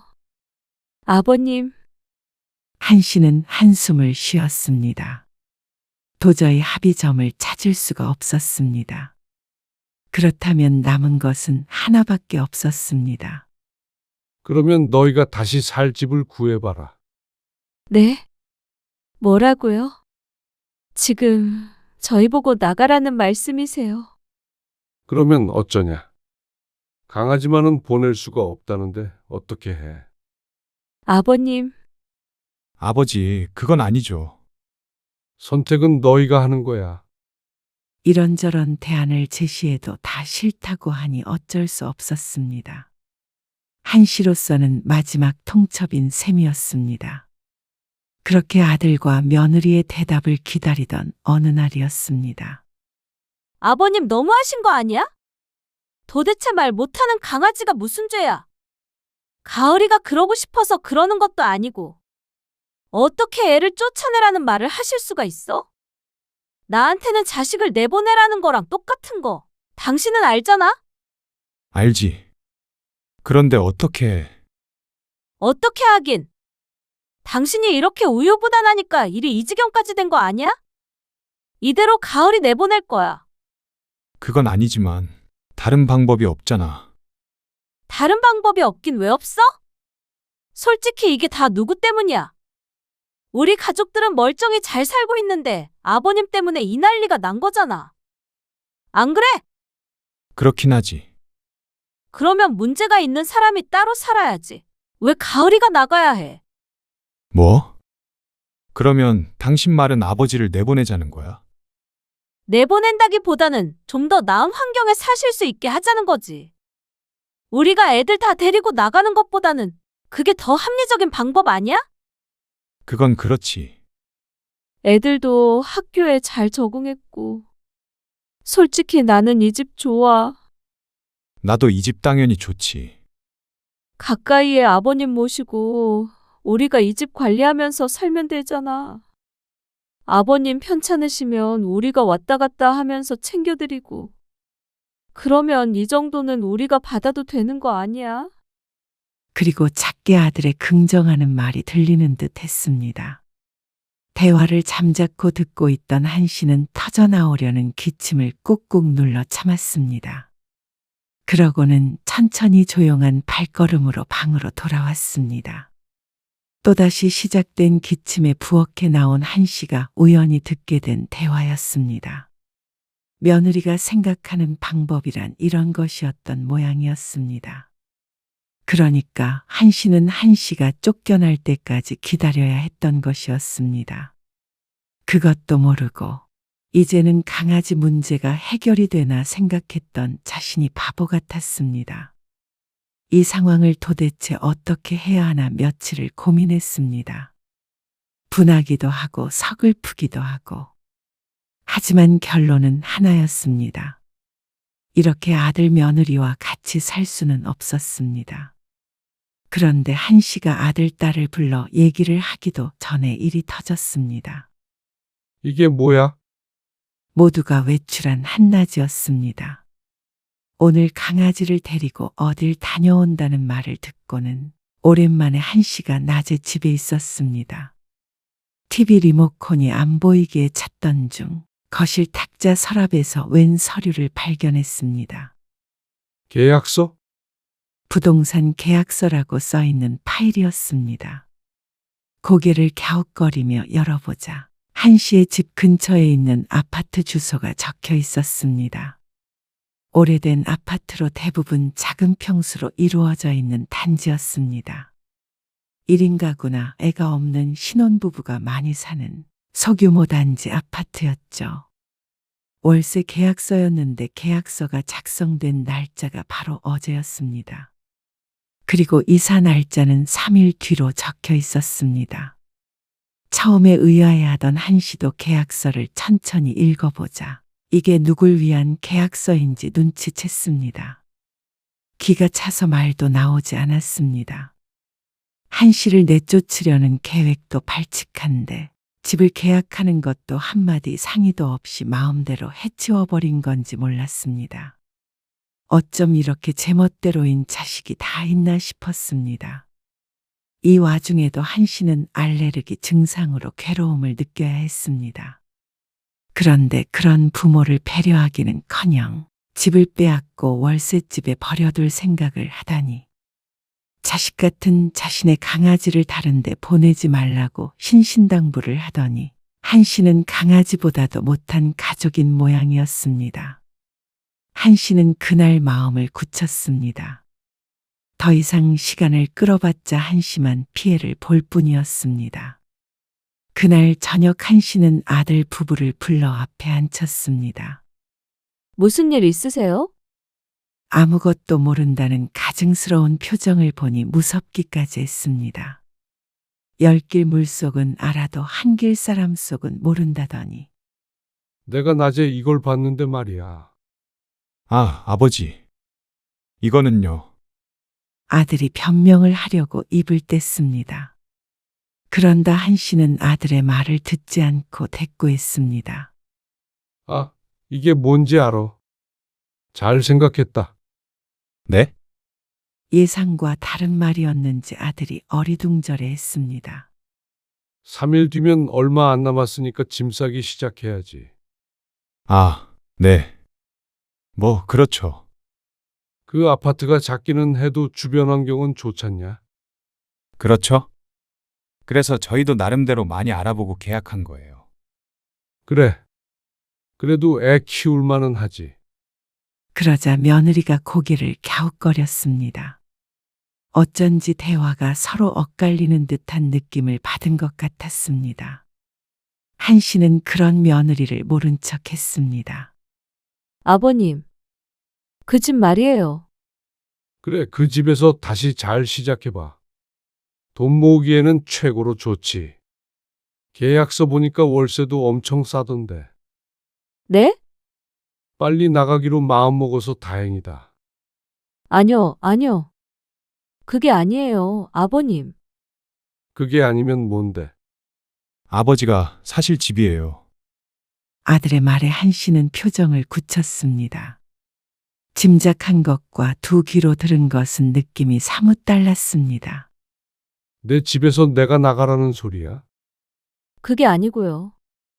아버님 건강을 생각해서. 내 건강을 생각해서 마당 있는 단독주택에서 감옥같이 작은 집으로 이사를 하라는 소리야? 감옥이라니요. 강아지를 도저히 못 보내겠다면 너희가 나가야 하는 게 맞지 않냐? 아니죠. 아버님. 그렇다고 그 집에서 저희 식구들이 다 같이 살 수는 없는 거잖아요.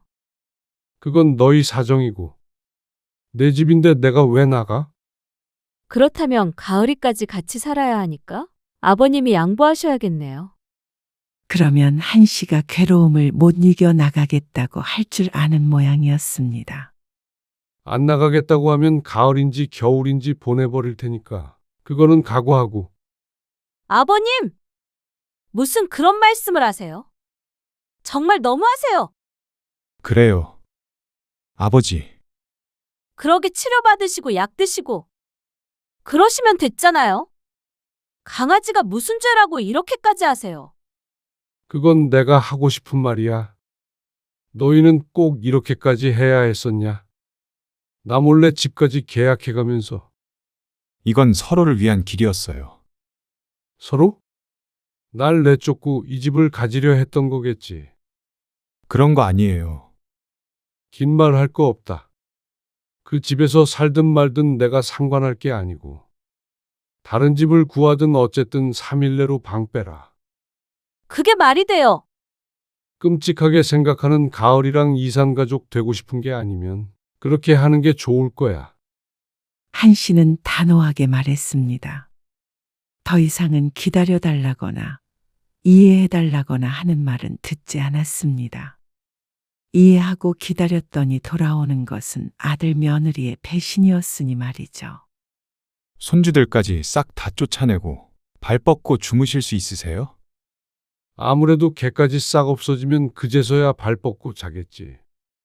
한 씨는 한동안 제대로 자지 못해 무척 퀭한 상태였습니다. 모르는 사람이 봤다면 무슨 큰 병이라도 걸린 것 같았습니다. 자식을 너무 믿은 결과였죠. 하루 이틀 3일.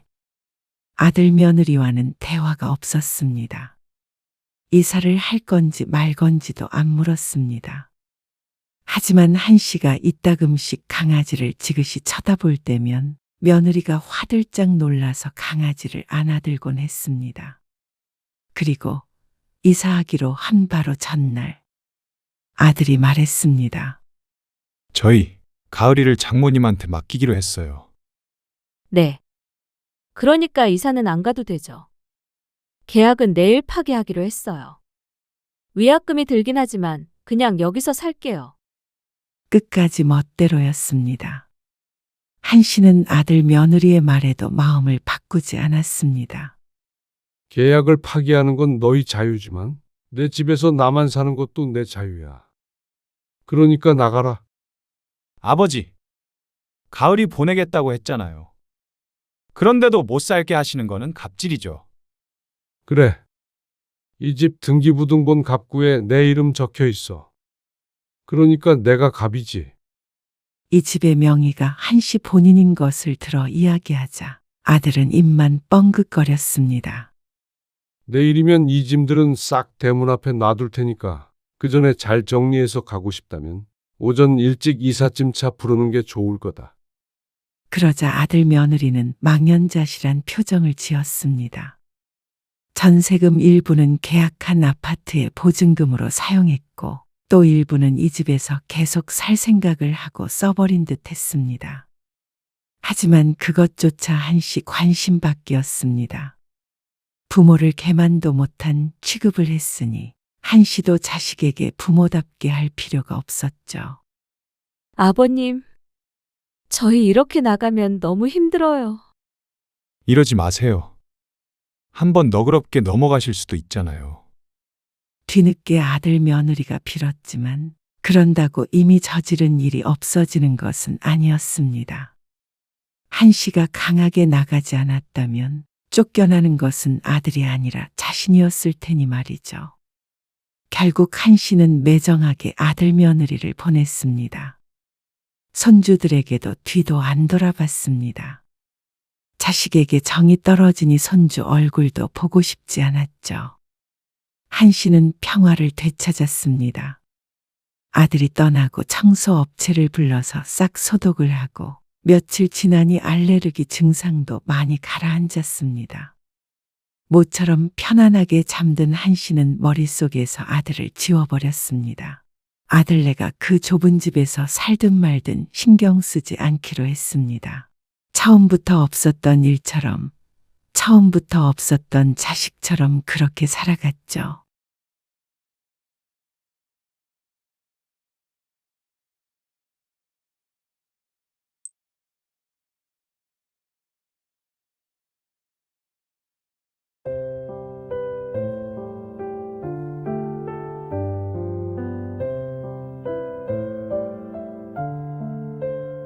그래서 손녀딸보다 친구한테 몇 대 맞은 손자가 더 걱정됐다는 말씀이시죠? 아니, 무슨 말을 그렇게 하냐? 누가 더 중요한 게 어디 있어? 아버지는 꼭 그렇게 공평하게 사랑을 주고 있다고 생각하시죠? 만약 태양이 상태가 더 안 좋았다면 예지가 여기서 잘못됐어도 결국 오지 않으셨겠죠. 그럴 리가 있냐? 왜 그렇게 생각해? 아버지가 그렇게 생각하게 만들었잖아요. 용돈 좀 적게 준 거 가지고 그러냐? 정말 아버지는 모르시네요. 그동안 얼마나 저희를 서럽게 했는지. 용돈이요? 그런 거 중요하지도 않아요. 아버지가 장손이라고 태양이랑 예지랑 차별하시는 거 예지도 다 알고 있어요. 내가 언제 그랬다고 그러는 거야? 나는 한 번도 태양이랑 예지 차별한 적 없어. 둘 다 똑같이 사랑해. 당연하지. 다 내 손주들인데. 이만 돌아가세요. 아버지 얼굴 보고 싶지 않아요. 오늘 이야기 속 주인공은 68세 이상호 씨입니다. 그리고 그의 딸에 관한 이야기이죠. 이 씨는 평생 딸을 이해하지 못할 것 같았습니다. 아들과는 달랐습니다. 어떻게 보면 섬세하다고 할 수 있지만 또 어떻게 보면 너무 예민하고 종잡을 수가 없었습니다. 이 씨는 아무런 생각 없이 한 행동을 일부러 장손과 외손녀를 차별했다며 손가락질을 했습니다. 친손자든 외손녀이든 이 씨는 똑같이 사랑하고 예뻐했습니다. 한 번도 차별한 적이 없었죠. 하지만 딸은 아버지인 이 씨의 차별이 괴롭다며 더 이상은 가족으로서 살아가고 싶지 않다고 했습니다. 그러니 이제 다시는 손녀딸은 볼 생각을 말라고 했습니다. 그리고 딸인 자신은 없다고 생각하라고 했죠. 어떻게든 딸과 대화로 오해를 풀어보려던 이 씨는 계속해서 자신을 욕하고 외면하는 딸에게 지쳤습니다. 악에 바친 딸을 보며 이 씨도 정을 뗐습니다. 그렇게 손녀딸도 안 보여주고 살겠다는 딸, 이 씨도 이제는 딸로 여기지 않기로 했습니다. 부모와의 연을 끄는 괘씸한 딸에게는 한 푼도 안 남겨줄 작정이었죠. 이 씨는 시골에서 오남매의 장남으로 태어났습니다. 자식은 많았지만 돈은 먹고 죽을 애도 없었던 탓에 대학 진학은 꿈도 못 꾸었죠. 그래서 성인이 되기도 전부터 공장에서 일을 했습니다. 그렇게 일해서 동생들을 먹여 살렸고 동생들이 돈벌이를 할 수 있게 되었을 때쯤에는 이 씨는 작게나마 공장을 차릴 수 있게 되었죠.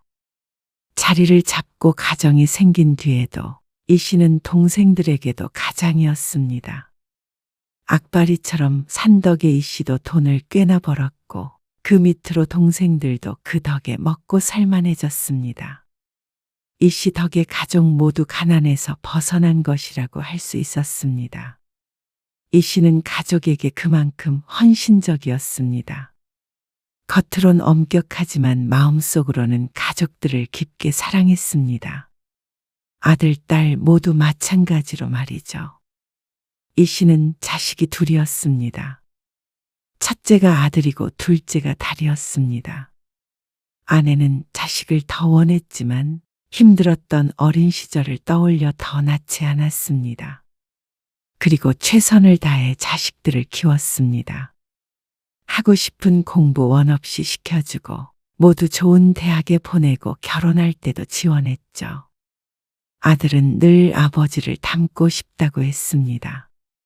아버지로서는 최고의 칭찬이었습니다. 하지만 딸의 생각은 아들과 같을 수 없는 모양이었습니다. 할아버지, 새해 복 많이 받으세요.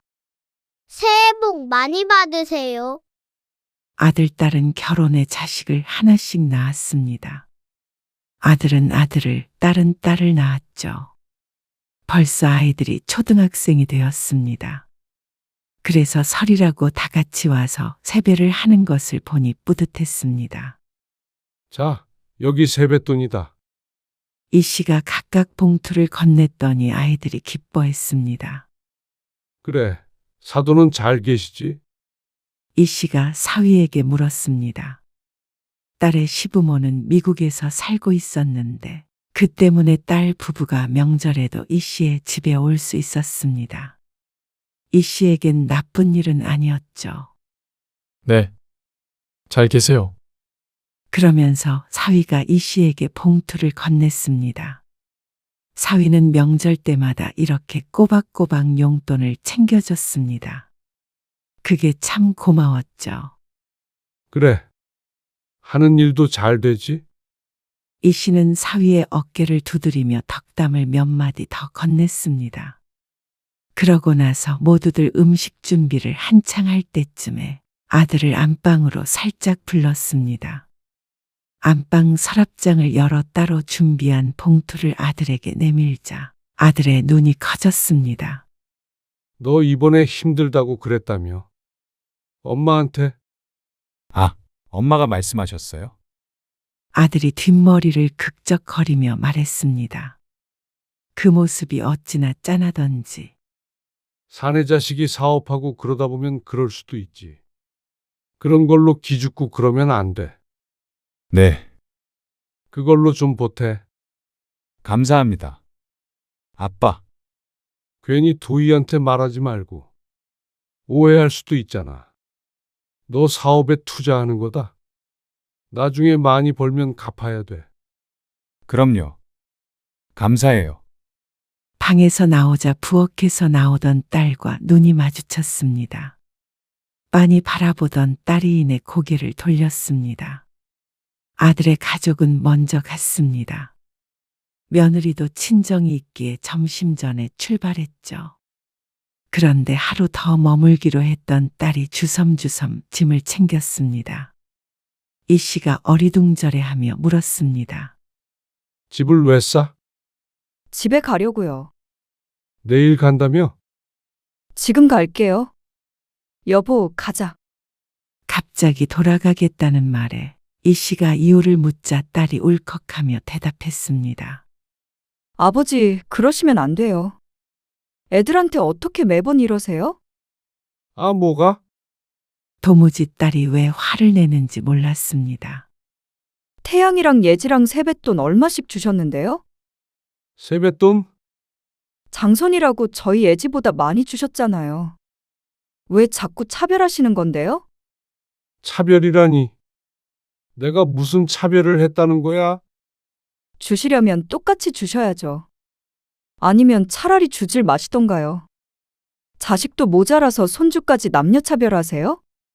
그러면서 장손인 친손자만 예뻐하고 외손녀인 자신의 딸은 찬밥 취급을 한다며 울분을 토했습니다. 하지만 이 씨는 너무 억울했습니다. 둘의 금액이 다른 이유는 친손주, 외손주나 성별과는 전혀 상관이 없었기 때문이었습니다. 태양이가 오빠잖아. 그래서 다르게 준 거지. 뭘 그렇게까지 생각해? 이 씨가 기막혀 묻자 딸이 서럽다는 듯이 대꾸했습니다. 오빠요? 고작 3개월 차이 나는 동갑이에요. 아이고, 3개월 차이면 오빠 아니야? 가족이면 위아래가 분명히 있어야지. 그렇다고 태양이는 20만 원 주시고 도희는 5만 원 주셨어요? 매년 이러지 좀 마세요. 그리고 오빠한테 돈 주신 것도 알고 있어요. 정말 진짜 이러시는 거 아니에요. 아, 그건 네가 생각하는 그런 거 아니야. 아버지, 저 바보 아니에요. 딸은 이 씨의 말은 들어보지 않고 짐을 싸서 가버렸습니다. 그 뒤를 사위와 손녀딸이 따랐죠. 모두들 떠나간 집은 명절 당일임에도 불구하고 썰렁했습니다. 아들네가 가도 딸이 남아서 같이 밥도 차려 먹고 했는데 올해는 딸이 토라지는 바람에 분위기가 이상했습니다. 아니, 도희 걔는 왜 사람 말을 안 듣고 멋대로 오해를 해가지고는.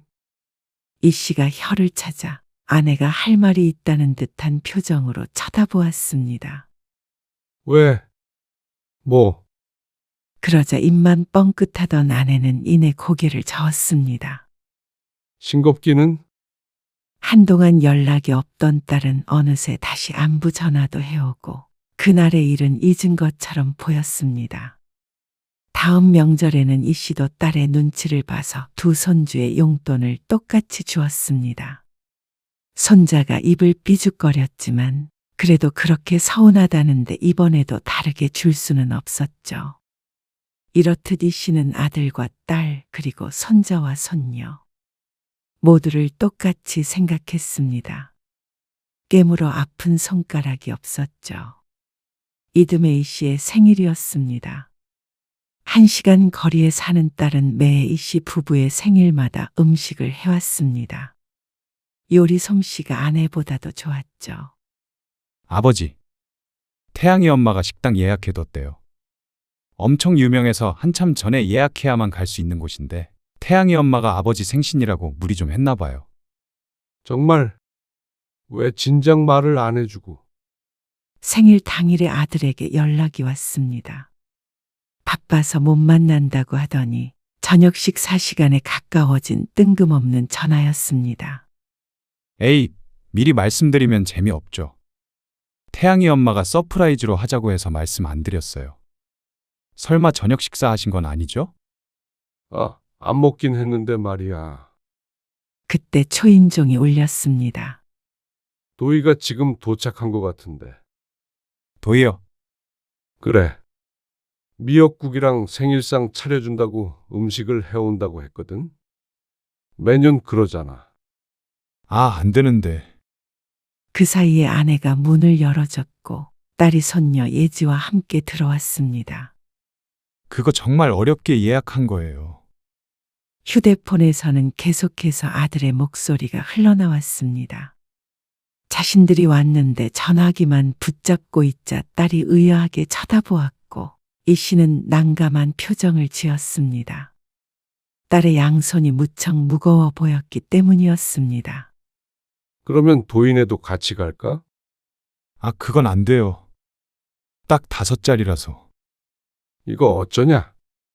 정말 비싼 코스예요. 이런 때 아니면 언제 드시겠어요? 도희가 해준 음식은 냉장고 넣어뒀다가 드실 수도 있고 언제든지 먹을 수 있는 거잖아요. 그런가?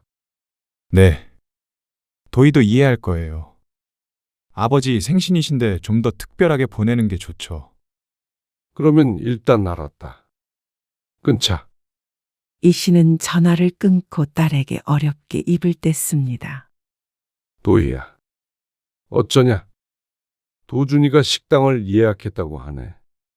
네? 식당이요? 그럼 이것들은 예지 아빠도 곧 여기로 온다고 했는데? 그게 예약이 취소가 안 되는 곳이래. 취소하면 위약금이 어마어마하단다. 이 씨는 선의의 거짓말을 했습니다. 그런데도 딸의 표정은 무척 어두워졌습니다. 그러면 제가 전화드렸을 때 미리 말씀해 주시지 그러셨어요. 음식 하는데도 오래 걸렸고, 오는데도 1시간이나 걸렸는데. 나도 몰랐지.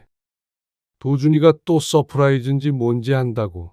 이거 미안해서 어쩌냐. 그럼 저희는 돌아가라고요? 여보, 같이 가면 되지 않아요? 당신 생일이라 만나는 건데 따로 식사할 거 뭐 있어요? 그게 아니라 인원수가 안 되니까 그렇지. 참 답답하네. 그런 게 아니면 나도 뭐하러 이런 말을 하겠어. 이 씨가 말을 마치자 다들 조용해졌습니다. 딸은 충격을 받은 표정이었고 아내는 눈을 내리깔고 작게 고개를 저었습니다. 이래선 안 된다는 듯이 말이죠. 그런 분위기에 이 씨도 조금 기분이 상했습니다. 그러면 위약금을 내게 하면서까지 집에서 밥을 먹어야 하는 건지, 그냥 상황을 좀 이해해주고 서로 배려하면 안 되는 것인가 싶었습니다. 딸에게 전화가 왔을 때 이 씨는 무척 감동했습니다. 아버지 생일이라고 이렇게까지 챙겨주는 자식이 많이 없다는 것은 이 씨도 당연히 알고 있었습니다. 딸에게 고맙다는 소리를 몇 번 했는지 몰랐습니다. 물론 먼 길 온 딸에게 미안하기도 했습니다. 그래서 어렵게 말을 꺼낸 것이었고 말이죠. 그런데 자신을 나쁜 사람 취급을 하니 기분이 좋지 않았습니다. 생일날에 꼭 이렇게 실랑이를 해야 하나 싶었죠. 이거 두고 갈게요. 그래. 내가 내일 꼭 맛있게 먹을 테니까 섭섭해하지 말어. 그 마음 충분히 알고 고맙게 생각해. 네, 알겠어요. 예지야, 가자. 안녕히 계세요. 할아버지. 손녀딸을 10분도 안 돼서 돌려보내는 마음이 참 불편했습니다. 아들은 왜 연락도 없이 그 비싼 식당을 예약해서 이런 일을 만든 것인지 몰랐습니다.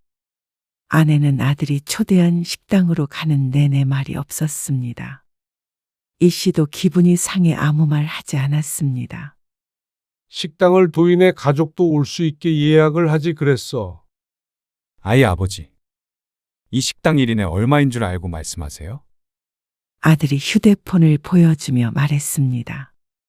그곳에 적힌 금액을 보자 이 씨도 눈이 휘둥그레졌습니다. 딸의 가족까지 왔다면 식사비로 얼마를 지출해야 했던 것인지. 이 씨는 아들네 가족과 함께 맛있게 식사했습니다. 사업이 힘들다더니 이 정도 먹고 살 여력이 있나 싶었지만 그래도 어려운 와중에 아버지를 생각한다고 이렇게 초대해준 아들이 고마웠습니다. 역시 장남은 장남이었죠. 여보, 어제 도희가 사온 걸로 밥 차릴까요? 아침부터 그렇게 거하게 먹어? 이따 저녁 때 차려. 그래야 제대로 먹지. 다음 날 아침 출근하기 전에 아내가 밥을 차리며 물었습니다. 이 씨는 퇴근 후에 먹겠다며 나갔죠. 하지만 일이 생각대로 풀리지 않아 늦게까지 일을 했고 공장에 남아있던 직원 몇몇과 식사를 하게 되었습니다. 전날이었던 이 씨의 생일을 축하해야 한다기에 거절하지 못했죠. 그리고 그 다음 날도 또 그 다음 날도 예기치 않은 약속으로 이 씨는 집에서 저녁을 먹지 못했습니다. 그러다가 얼마 후 여보, 그 도희가 해온 음식 있지 않아? 그거 좀 차려줘봐. 다 버렸어요. 뭐? 그걸 왜 버려? 그거 받은 지 얼마나 됐는지 아세요? 한 4, 5일 됐지 않아? 보름이 다 돼가요. 아, 냉장고에 있었는데 뭐 어때? 그리고 버릴 거면 그 전에 미리 차려줬어야지. 집에 들어와야 차려주죠. 아침에라도 차려줬어야지. 너무 과하다면서요? 그렇다고 그걸 버려? 사람이 이렇게 융통성이 없어서 어떡해? 안타까운 마음에 아내에게 핀잔을 주게 되었습니다. 정성껏 해온 음식일 텐데 그걸 왜 버린 것인지 딸에게 미안한 마음이 들었죠. 도희한테는 맛있게 잘 먹었다고 했지. 그걸 왜 나한테 그래요? 당신이 말을 해야지. 아내의 말에 이 씨는 혀를 찼습니다. 그리고 딸에게 전화하는 건 머릿속에서 잊혀지고 말았죠. 그러던 어느 날이었습니다. 딸에게서 충격적인 연락을 받게 되었습니다. 아버지, 지금 도희가 병원에 실려가고 있어요. 뭐? 병원에? 집에서 쉬고 있던 이 씨가 크게 놀라며 몸을 일으켰습니다. 병원에 가는 게 아니라 실려간다니. 무슨 사고라도 났나 싶었는데 그게 사실이었습니다. 도희가 자전거를 타고 가다가 차에 치였어요. 병원에 좀 와주실 수 있으세요? 도희 아빠가 지금 출장 때문에 제주도에 가 있어서. 딸은 경황이 없이 떨리는 목소리로 말했습니다. 많이 다친 거야? 모르겠어요. 피를 너무 많이 흘렸고 수술을 해야 한다는데 저도 몰라요. 전화를 받아서 지금 병원으로 택시 타고 가고 있는데. 알았다. 금방 가마. 어느 병원인지 메시지 남겨줘. 울음 섞인 그 말에 이 씨는 다급하게 차키를 챙겼습니다. 옆에서는 아내가 자꾸만 무슨 일인지 물었는데 간략하게 설명해 주자 아내는 금방이라도 기절을 할 것 같았습니다. 그렇게 바로 나가보려는데 이 씨의 휴대폰이 다시금 울렸습니다. 또 딸에게서 전화가 온 것인가 싶었는데 며느리였습니다. 그런데 어쩐 일인지 며느리도 훌쩍거리고 있었습니다. 아버님, 무슨 일이야? 왜 울어? 우리 태양이가요? 친구들한테 괴롭힘을 당해가지고요. 뭐야? 집을 나서려던 이 씨가 걸음을 멈추었습니다. 무슨 말이야, 그게? 학교에서 친구가 태양이를 때려서 지금 병원에 와 있어요. 뭐? 병원? 그렇게 많이 다쳤어? 많이 다치고 적게 다치고를 떠나서 어떻게 이럴 수가 있어요? 태양이도 지금 충격을 많이 받았어요. 여기 상대방 학부모도 와 있는데 정말 손 떨려서 살 수가 없어요. 아버님도 좀 와주실 수 있으세요? 태양이 아빠가 지금 올 수가 없는 상황인데 상대 부모는 둘이 와서 발뺌을 하고 있잖아요. 뭐야? 지들이 때려놓고 발뺌을 한다고? 네. 친구들끼리 놀다 보면 그럴 수도 있는 거 아니냐고 그래요. 적반하장이 따로 없네. 우리 태양이 얼굴에 멍도 들고 코피도 나고 속상해 죽겠어요. 여기 아버님 댁 근처 병원이에요. 잠깐만. 이 씨는 잠시 휴대폰을 들고 고민했습니다. 당장 딸에게도 가봐야겠지만 학교 폭력으로 병원에 있다는 손자를 외면할 수는 없었습니다. 더욱이 가해자 부모도 와 있다고 하는데 며느리 혼자서 어떻게 해보기는 힘들 것 같았습니다. 가까운 곳에 있으니 얼른 들렸다가 손녀딸에게 가는 게 좋을 것 같았습니다. 금방 갈 테니까 기다려라. 네. 얼른 오세요. 아버님. 전화를 끊자 옆에서 아내가 걱정스러운 표정을 지었습니다. 누가 때렸다고요? 태양이 상태가 어떤데요? 무슨 이런 일이 동시에? 아, 애가 코피가 났대잖아. 네? 코피요? 아내는 어쩐지 이상한 표정을 지었습니다. 아니, 그러면 당연히 도희한테 가봐야죠. 왜 태양이한테 지금 간다고 한 거예요? 태양이가 더 가깝잖아. 그리고 아무튼 태양이한테 먼저 들렸다 가야 해. 도희는 지금 교통사고가 나서 수술을 해야 한다고요. 지금 사고 경중이 중요한 거야. 태양이 엄마 혼자 있다잖아. 도희도 혼자 있어요. 그러다가 큰일 나면 어떡하려고 그래요? 어차피 수술하면 시간이 좀 있잖아. 지금 장손이 얻어터져서 병원에 있다는데. 여보, 아니면 당신 혼자 도희한테 먼저 가보던가. 내 이놈들을 가만 안 둬. 이 씨는 가해자 부모를 가만히 두지 않겠다고 씩씩거리며 혼자 출발해 버렸습니다. 아내에게는 택시 타고 가라는 말만 남기고서 말이죠. 그리고 병원에 도착하니 눈가가 푸르스름한 손자가 코에는 휴지를 꽂고 있었습니다. 그 모습을 보자 피가 거꾸로 솟는 것 같았습니다. 남의 집 귀한 장손을 이렇게 만들어? 다 콩밥 먹을 줄 알아. 태양이가 어떤 애인 줄이나 알아? 이 씨는 가해 학생의 부모에게 삿대질을 하며 열을 냈습니다. 그 뒤에 며느리가 서서히 씨를 거들었죠. 그렇게 한참을 실랑이 하고 난 뒤에는 제대로 된 사과를 받아냈습니다. 학교폭력위원회를 열어야 한다는 며느리에게 상대 부모는 무릎 꿇고 빌었습니다. 그걸로도 이 씨의 분은 풀리지가 않았습니다. 놀란 손자를 달래고 며느리와 얘기를 나누니 어느덧 시간이 훌쩍 지나 있었습니다. 이 씨는 아차 싶었습니다. 그제서야 손녀딸 예지가 떠올랐죠. 얼른 가봐야겠다. 태양이만 두고 어딜 가세요? 예지가 사고가 났다고 그러지 뭐야. 어머, 정말요? 근데 태양이 아빠 올 때까지만 좀 있다가 가시지. 1시간이면 올 텐데. 1시간? 네. 태양이가 아직 많이 불안해해요.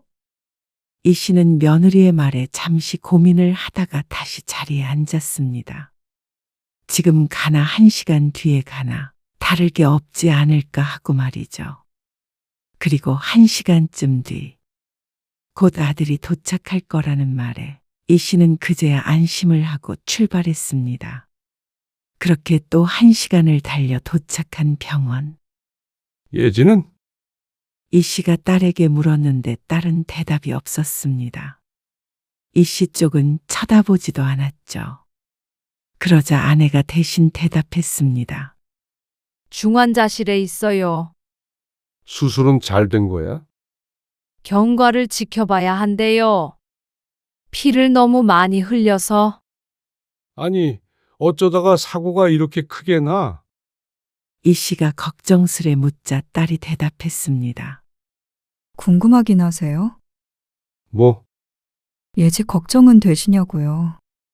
그런 당연한 걸 물어. 걱정이 되지 그럼 안 돼? 왜요? 아버지는 장손밖에 모르시잖아요. 뭐야? 태양이 얼굴에 멍든 것 때문에 병원 가셨다면서요. 그건 말이야. 애가 학교 친구들한테 얻어맞고 왔잖냐. 이 씨는 또 열변을 토하며 병원에서 있었던 일을 딸에게 말해 주었습니다. 아무래도 조카의 1인이 딸도 공감을 해줄 거라고 생각하고 말이죠. 하지만 딸은 싸늘하게 내뱉었습니다. 그래서 죽어가는 손녀딸보다 친구한테 몇 대 맞은 손자가 더 걱정됐다는 말씀이시죠? 아니, 무슨 말을 그렇게 하냐? 누가 더 중요한 게 어디 있어? 아버지는 꼭 그렇게 공평하게 사랑을 주고 있다고 생각하시죠? 만약 태양이 상태가 더 안 좋았다면 예지가 여기서 잘못됐어도 결국 오지 않으셨겠죠. 그럴 리가 있냐? 왜 그렇게 생각해? 아버지가 그렇게 생각하게 만들었잖아요. 용돈 좀 적게 준 거 가지고 그러냐? 그러자 딸이 울며 콧웃음을 쳤습니다. 정말 아버지는 모르시네요. 그동안 얼마나 저희를 서럽게 했는지. 용돈이요? 그런 거 중요하지도 않아요. 아버지가 장손이라고 태양이랑 예지랑 차별하시는 거 예지도 다 알고 있어요. 차별을 안 했는데 뭘 안다는 거야, 도대체? 어려서부터 태양이 쫓아다니면서 맛있는 거 입에 넣어주시고 예지는 뭘 좋아하는지도 모르시죠. 차례 지내고 곶감은 늘 따로 챙겨두셨죠. 태양이 줘야 한다고. 덕분에 예지는 곶감 한 번 먹은 적 없네요. 늘 태양이. 예지 안부 물으신 적이나 있으세요? 태양이는 감기만 걸려도 안절부절 못하시면서 예지는 다리가 부러져도 그러면서 크는 거라고 하셨죠. 어딜 가셔도 태양이만 데리고 가시고 명절이 아니더라도 다 같이 만나면 태양이만 따로 불러내서 용돈 주시는 거 누가 몰라요? 나중에 크면 태양이는 유학도 보내주겠다고 그러셨다면서요. 입학식도 같은 날이었는데 태양이한테만 가고 예지한테는 아예 오지도 않으셨어요. 맺힌 게 뭐 그리 많은지. 딸은 숨도 쉬지 않고 말했습니다. 이 씨는 공격을 받은 사람처럼 서서 멍하니 듣고만 있었습니다. 하나하나 변명을 하자면 할 수 있었지만 딸은 그런 시간조차 주지 않았습니다. 그동안 아버지가 하신 차별. 하루 종일도 열거할 수 있어요. 밤도 샐 수 있고요. 아버지는 늘 말로만 공평하셨죠. 그동안 하고 싶은 말을 어떻게 참았나 싶었습니다. 슬픈 목소리로 말하던 딸은 갑자기 복받쳤는지 화를 내며 말했습니다. 그런데 그래도 참았어요. 그런 것들은 제가 애한테 더 잘해주면 된다고 생각했으니까요. 그리고 아버지한테 더 잘하면 우리 예지도 예뻐해 주실 거라고 믿었으니까요. 그런데 어떻게 피를 너무 많이 흘려서 위독하다는 아이를 내버려 두고 태양이한테 가실 수가 있으세요? 우리 예지 잘못되면요? 그때도 태양이한테 가실 건가요? 무슨 말을 그렇게 해? 내가 언제 그랬다고 그러는 거야? 상황이 그랬잖냐? 나는 한 번도 태양이랑 예지 차별한 적 없어. 둘 다 똑같이 사랑해. 당연하지. 다 내 손주들인데. 이 씨는 억울했지만 딸은 믿어주지 않았습니다. 이만 돌아가세요. 아버지 얼굴 보고 싶지 않아요. 도희야. 그래도 예지 수술했는데 얼굴이라도 봐야지.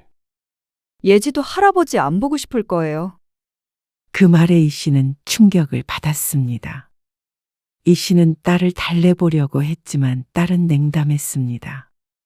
그렇게 이 씨는 손녀가 어떤 상황인지도 모르고 돌아와야 했습니다. 아, 이렇게 멀리까지 왔는데 부모를 이렇게 돌려보내. 이 씨는 딸이 괘씸했습니다. 어쩌면 사람을 이렇게 똥개 훈련을 시키는지 몰랐죠. 차라리 처음부터 오질 말라고 하던가. 괜히. 그러자 조수석에서 한숨 소리가 들렸습니다. 당신도 그렇게 생각해? 아내에게 묻자 아내는 말없이 창밖을 보았습니다. 이 씨는 혀를 차고는 고개를 돌려버렸습니다. 아내고 딸이고 둘이 작당을 해서 사람을 아주 나쁜 사람으로 만들어버린 것 같았습니다. 이 씨의 진심을 몰라주고 말이죠. 엄마가 이러니 딸도 그러는 거라고 생각했습니다. 먼저 들어가. 어디 가게요? 이 씨가 아내를 내려주며 말했습니다. 아, 태양이한테 가봐야지.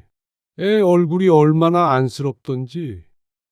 그러자 아내는 질렸다는 듯이 대꾸했습니다. 당신 정말 구제불능이네요. 뭐? 당신이야말로 장손이 맞았다는데 병원에 가보자는 소리도 안 해. 그러고도 당신이 애 할머니야. 나는 짐 챙겨서 도희한테 가볼 테니까 그렇게 알아요. 그리고 그날 이후로 아내는 딸에게 갔습니다. 손녀딸이 깨어나지 않고 있다는데 거기 가서 뭐 하나 싶었죠. 하지만 이 씨도 화가 나서 연락하지 않았습니다. 그러다가 손자가 퇴원했고 그제서야 이 씨가 딸에게 전화를 걸어보았습니다. 예지는 좀 어때? 정신 차렸어요. 것 봐라. 수술도 다 잘 됐잖냐? 유별나게 굴 거 없잖냐? 그러자 딸이 기가 차다는 듯이 말했습니다. 저 이제 앞으로 아버지 얼굴은 안 보고 살고 싶어요. 뭐? 어차피 아버지한테는 아들하고 손자밖에 없으니까요. 저희는 없다고 생각하고 사세요. 이제는 연락드릴 일도 없어요. 야, 도희야. 전화는 그렇게 끊어졌습니다. 이 씨는 허탈한 심정을 감출 수가 없었습니다. 당황해하던 이 씨도 점점 시간이 지나자 화가 나기 시작했습니다. 이런 배은망덕한 것이 다 있나 싶었죠. 자신이 딸을 어떻게 키웠는데 이런 식으로 절연을 하겠다고 하다니요. 손녀딸도 얼마나 살뜰하게 챙겼는지 몰랐습니다. 맹세코 손자와 손녀를 다르게 생각한 적이 없었죠. 아니라고 수없이 말했는데도 딸이 이렇게 나온다면 이 씨도 어쩔 수 없었습니다. 딸이 원하는 대로 연을 끊어주겠다고 다짐했습니다. 그렇게 이 씨는 딸과는 왕래하지 않고 살았습니다. 아내는 얼마 후 집으로 돌아왔지만 이 씨와는 대화하지 않았습니다. 그러더니 어느 날 이혼을 하자고 했죠. 뭐? 이혼? 그래요. 그러면서 이혼 후에 딸의 집 근처에서 작은 집을 얻어서 살겠다고 했습니다. 손녀딸을 돌봐주며 말이죠. 손녀는 아직 병원에 있었습니다. 다리를 다쳐서 좀 더 입원해 있어야 했고 퇴원 후에도 몇 년간 재활을 해야 한다고 했습니다. 그걸 왜 나랑 이혼까지 해가면서 해야 해? 그거랑 이혼이랑은 상관없어요. 그러면서 이 씨라는 사람에게 정이 떨어졌다는 아내. 안 그래도 요즘 신경이 날카로운데 아내까지 보태니 머리가 뜨거워졌습니다. 그래. 누가 무서워할 줄 알아? 당신도 도희도 똑같아. 그동안 편히 먹고 살았던 게 다 누구 덕인데. 앞으로 나랑 등 돌리고 잘 사나 보자. 이 씨는 그렇게 아내와도 이혼을 했습니다. 몇 달 사이에 일어난 일이었습니다. 나름대로 화목한 가정이라고 생각하며 살았는데 한순간에 풍비박산 나버린 것 같았습니다. 하지만 이 씨는 괜찮았습니다. 이 씨에게는 아들, 며느리, 그리고 손자가 있으니 말이죠. 너 지금 크게 잘못하는 거야. 만약에 차별을 했다고 해도 그게 다 너희 잘 되라고 하는 거잖냐.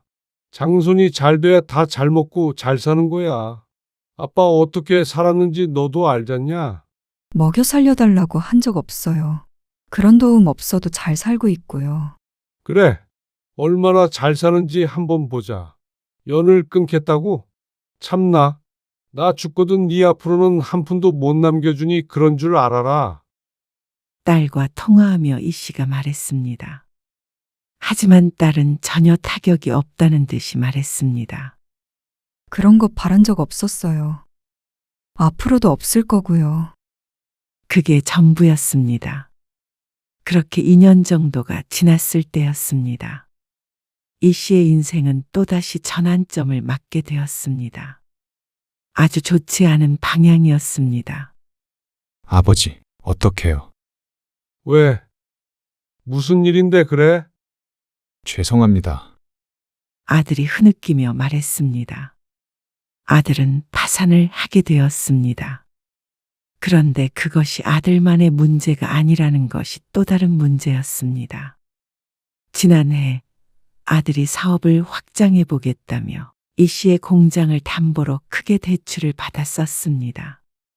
이자도 꼬박꼬박 갚고 사업도 잘 되는 것 같기에 이 씨도 흐뭇해하고 있었죠. 그런 아들의 사업이 잘못됐다면 이 씨도 잘못됐다는 것을 뜻했습니다. 한마디로 폭삭 주저앉게 생긴 셈이죠. 이 씨의 공장은 경매에 넘어갔습니다. 손 쓸 수 있는 방법은 없었습니다. 아내와 이혼하며 재산을 떼주고 아들에게 퍼주자 이 씨에게는 남은 게 많지 않았습니다. 공장 운영을 못하게 되니 이 나이에 어디 가서 돈벌이를 할 수조차 없었습니다. 얼른 일어서서 공장을 되찾아와야 할 거 아니냐? 이미 다른 사람한테 넘어간 공장을 무슨 수로 되찾아요? 거기 이번에 철거한다는 말 못 들으셨어요? 그러면 나는 앞으로 어떡하라는 거야? 저도 열심히 일하고 있어요. 그런데 그걸 무슨 수로 갚아요? 왜 자꾸 이러시는 거예요? 돈 때문에 아들 미치게 하고 싶어서 그러시는 거예요? 이럴 거면 찾아오지 마세요. 뭐야? 내가 누구 때문에 이렇게 됐는데. 돈 잃고 아내 잃고 딸 잃고. 그게 왜 저 때문이에요? 다 아버지가 좋아서 하신 일이잖아요. 이혼도 원해서 하셨고 도희랑 연 끊은 것도 아버지도 원하셨잖아요. 저 도와주신 것도요. 왜 자꾸만 남 탓을 하세요? 아들의 대꾸에 이 씨는 주저앉았습니다. 아들은 일자리를 얻어서 돈을 벌고 있었지만 그걸로는 아들 세 식구 입에 겨우 풀칠을 할 정도였습니다. 늙은 아버지까지 부양할 능력이 아들에게 없다는 사실을 누구보다도 이 씨가 가장 잘 알고 있었습니다. 아들은 연락이 뜸해졌습니다. 그렇게 아버지 하며 연락을 해대더니 이 씨가 능력이 없어지자 더 이상은 볼 일이 없다는 듯이 굴었습니다. 말은 먹고 살기 힘들어 심적 여유가 없다는 게 이유였는데 사실은 혼자 남은 부모를 부양해야 할 일이 생길까봐 무서운 듯 보였죠. 작은 아파트에 혼자 남은 스스로를 발견했습니다. 곁에는 아무도 없었습니다. 어쩌다 이렇게 됐는지 알 수가 없었습니다. 이 씨는 열심히 살아온 죄밖에 없었습니다. 남편으로서, 부모로서, 가장으로서 평생을 가족밖에 모르며 살았죠. 그런데 말년에 남은 거라고는 보잘것없는 집 하나뿐이었습니다. 팔아봤자 얼마 되지도 않고 가지고 있어봤자 밥을 먹여주지도 않는 집이었죠. 도희야, 잘 지내니? 시간이 흐르고 어느 날 문득 딸이 생각났습니다. 아프면 죽을 끓여다 주고 매번 전화해서 살뜰하게 안부를 묻던 딸이었습니다. 그리고 손녀딸도 떠올랐습니다. 이 씨의 손을 꼭 잡던 작은 손. 할아버지 하며 웃던 발그레한 볼. 너무도 그리웠습니다. 떠난 아내도 그동안 연락 한 통 없었습니다. 그리운 건 이 씨뿐인 듯 했습니다. 그래서 손에 든 휴대폰. 딸에게 전화를 걸었지만 다시 한번 끝을 실감할 뿐이었습니다. 저희 다음 달에 미국 가요. 뭐? 미국? 네. 예지 아빠가 미국으로 발령이 났어요. 마침 시부모님 계신 곳이라 그곳에 가서 함께 살 것 같아요. 갑자기 그 먼 곳으로 간다는 소리야? 제가 한국에 무슨 년이 있다고요. 그러면 너희 엄마는? 엄마도 모시고 가기로 했어요. 준비 다 마쳤고요. 그러니까 아버지도 잘 지내세요. 도희야, 이러지 마라. 너희 떠나면 나한테 누가 남는다고. 아버지가 사랑하는 장손 있잖아요. 이 씨가 말문이 막혀 대답하지 못하고 있자 딸이 마지막 인사를 하고 전화를 끊었습니다. 건강하세요. 그게 마지막이었습니다. 이 씨는 억울했습니다. 모든 게 오해에서 비롯된 일이었습니다. 작은 오해가 쌓여서 한 사람의 인생을 망쳐버린 것이었습니다. 이 씨는 땅을 치고 후회했습니다. 이럴 거면 자식을 더 낳았어야 했나 싶었습니다.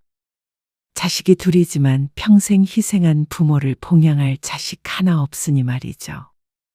그리고 딸이 원망스러웠습니다. 이렇게 부모를 저버리는 자식이라니. 자신이 잘못 키웠습니다. 그것만은 이 씨는 자신의 잘못이라고 인정했습니다. 그리고 머릿속에서 딸의 존재를 지우려고 노력했습니다. 이제 다시는 그런 괘씸한 자식은 떠올리지 않으려고 했죠.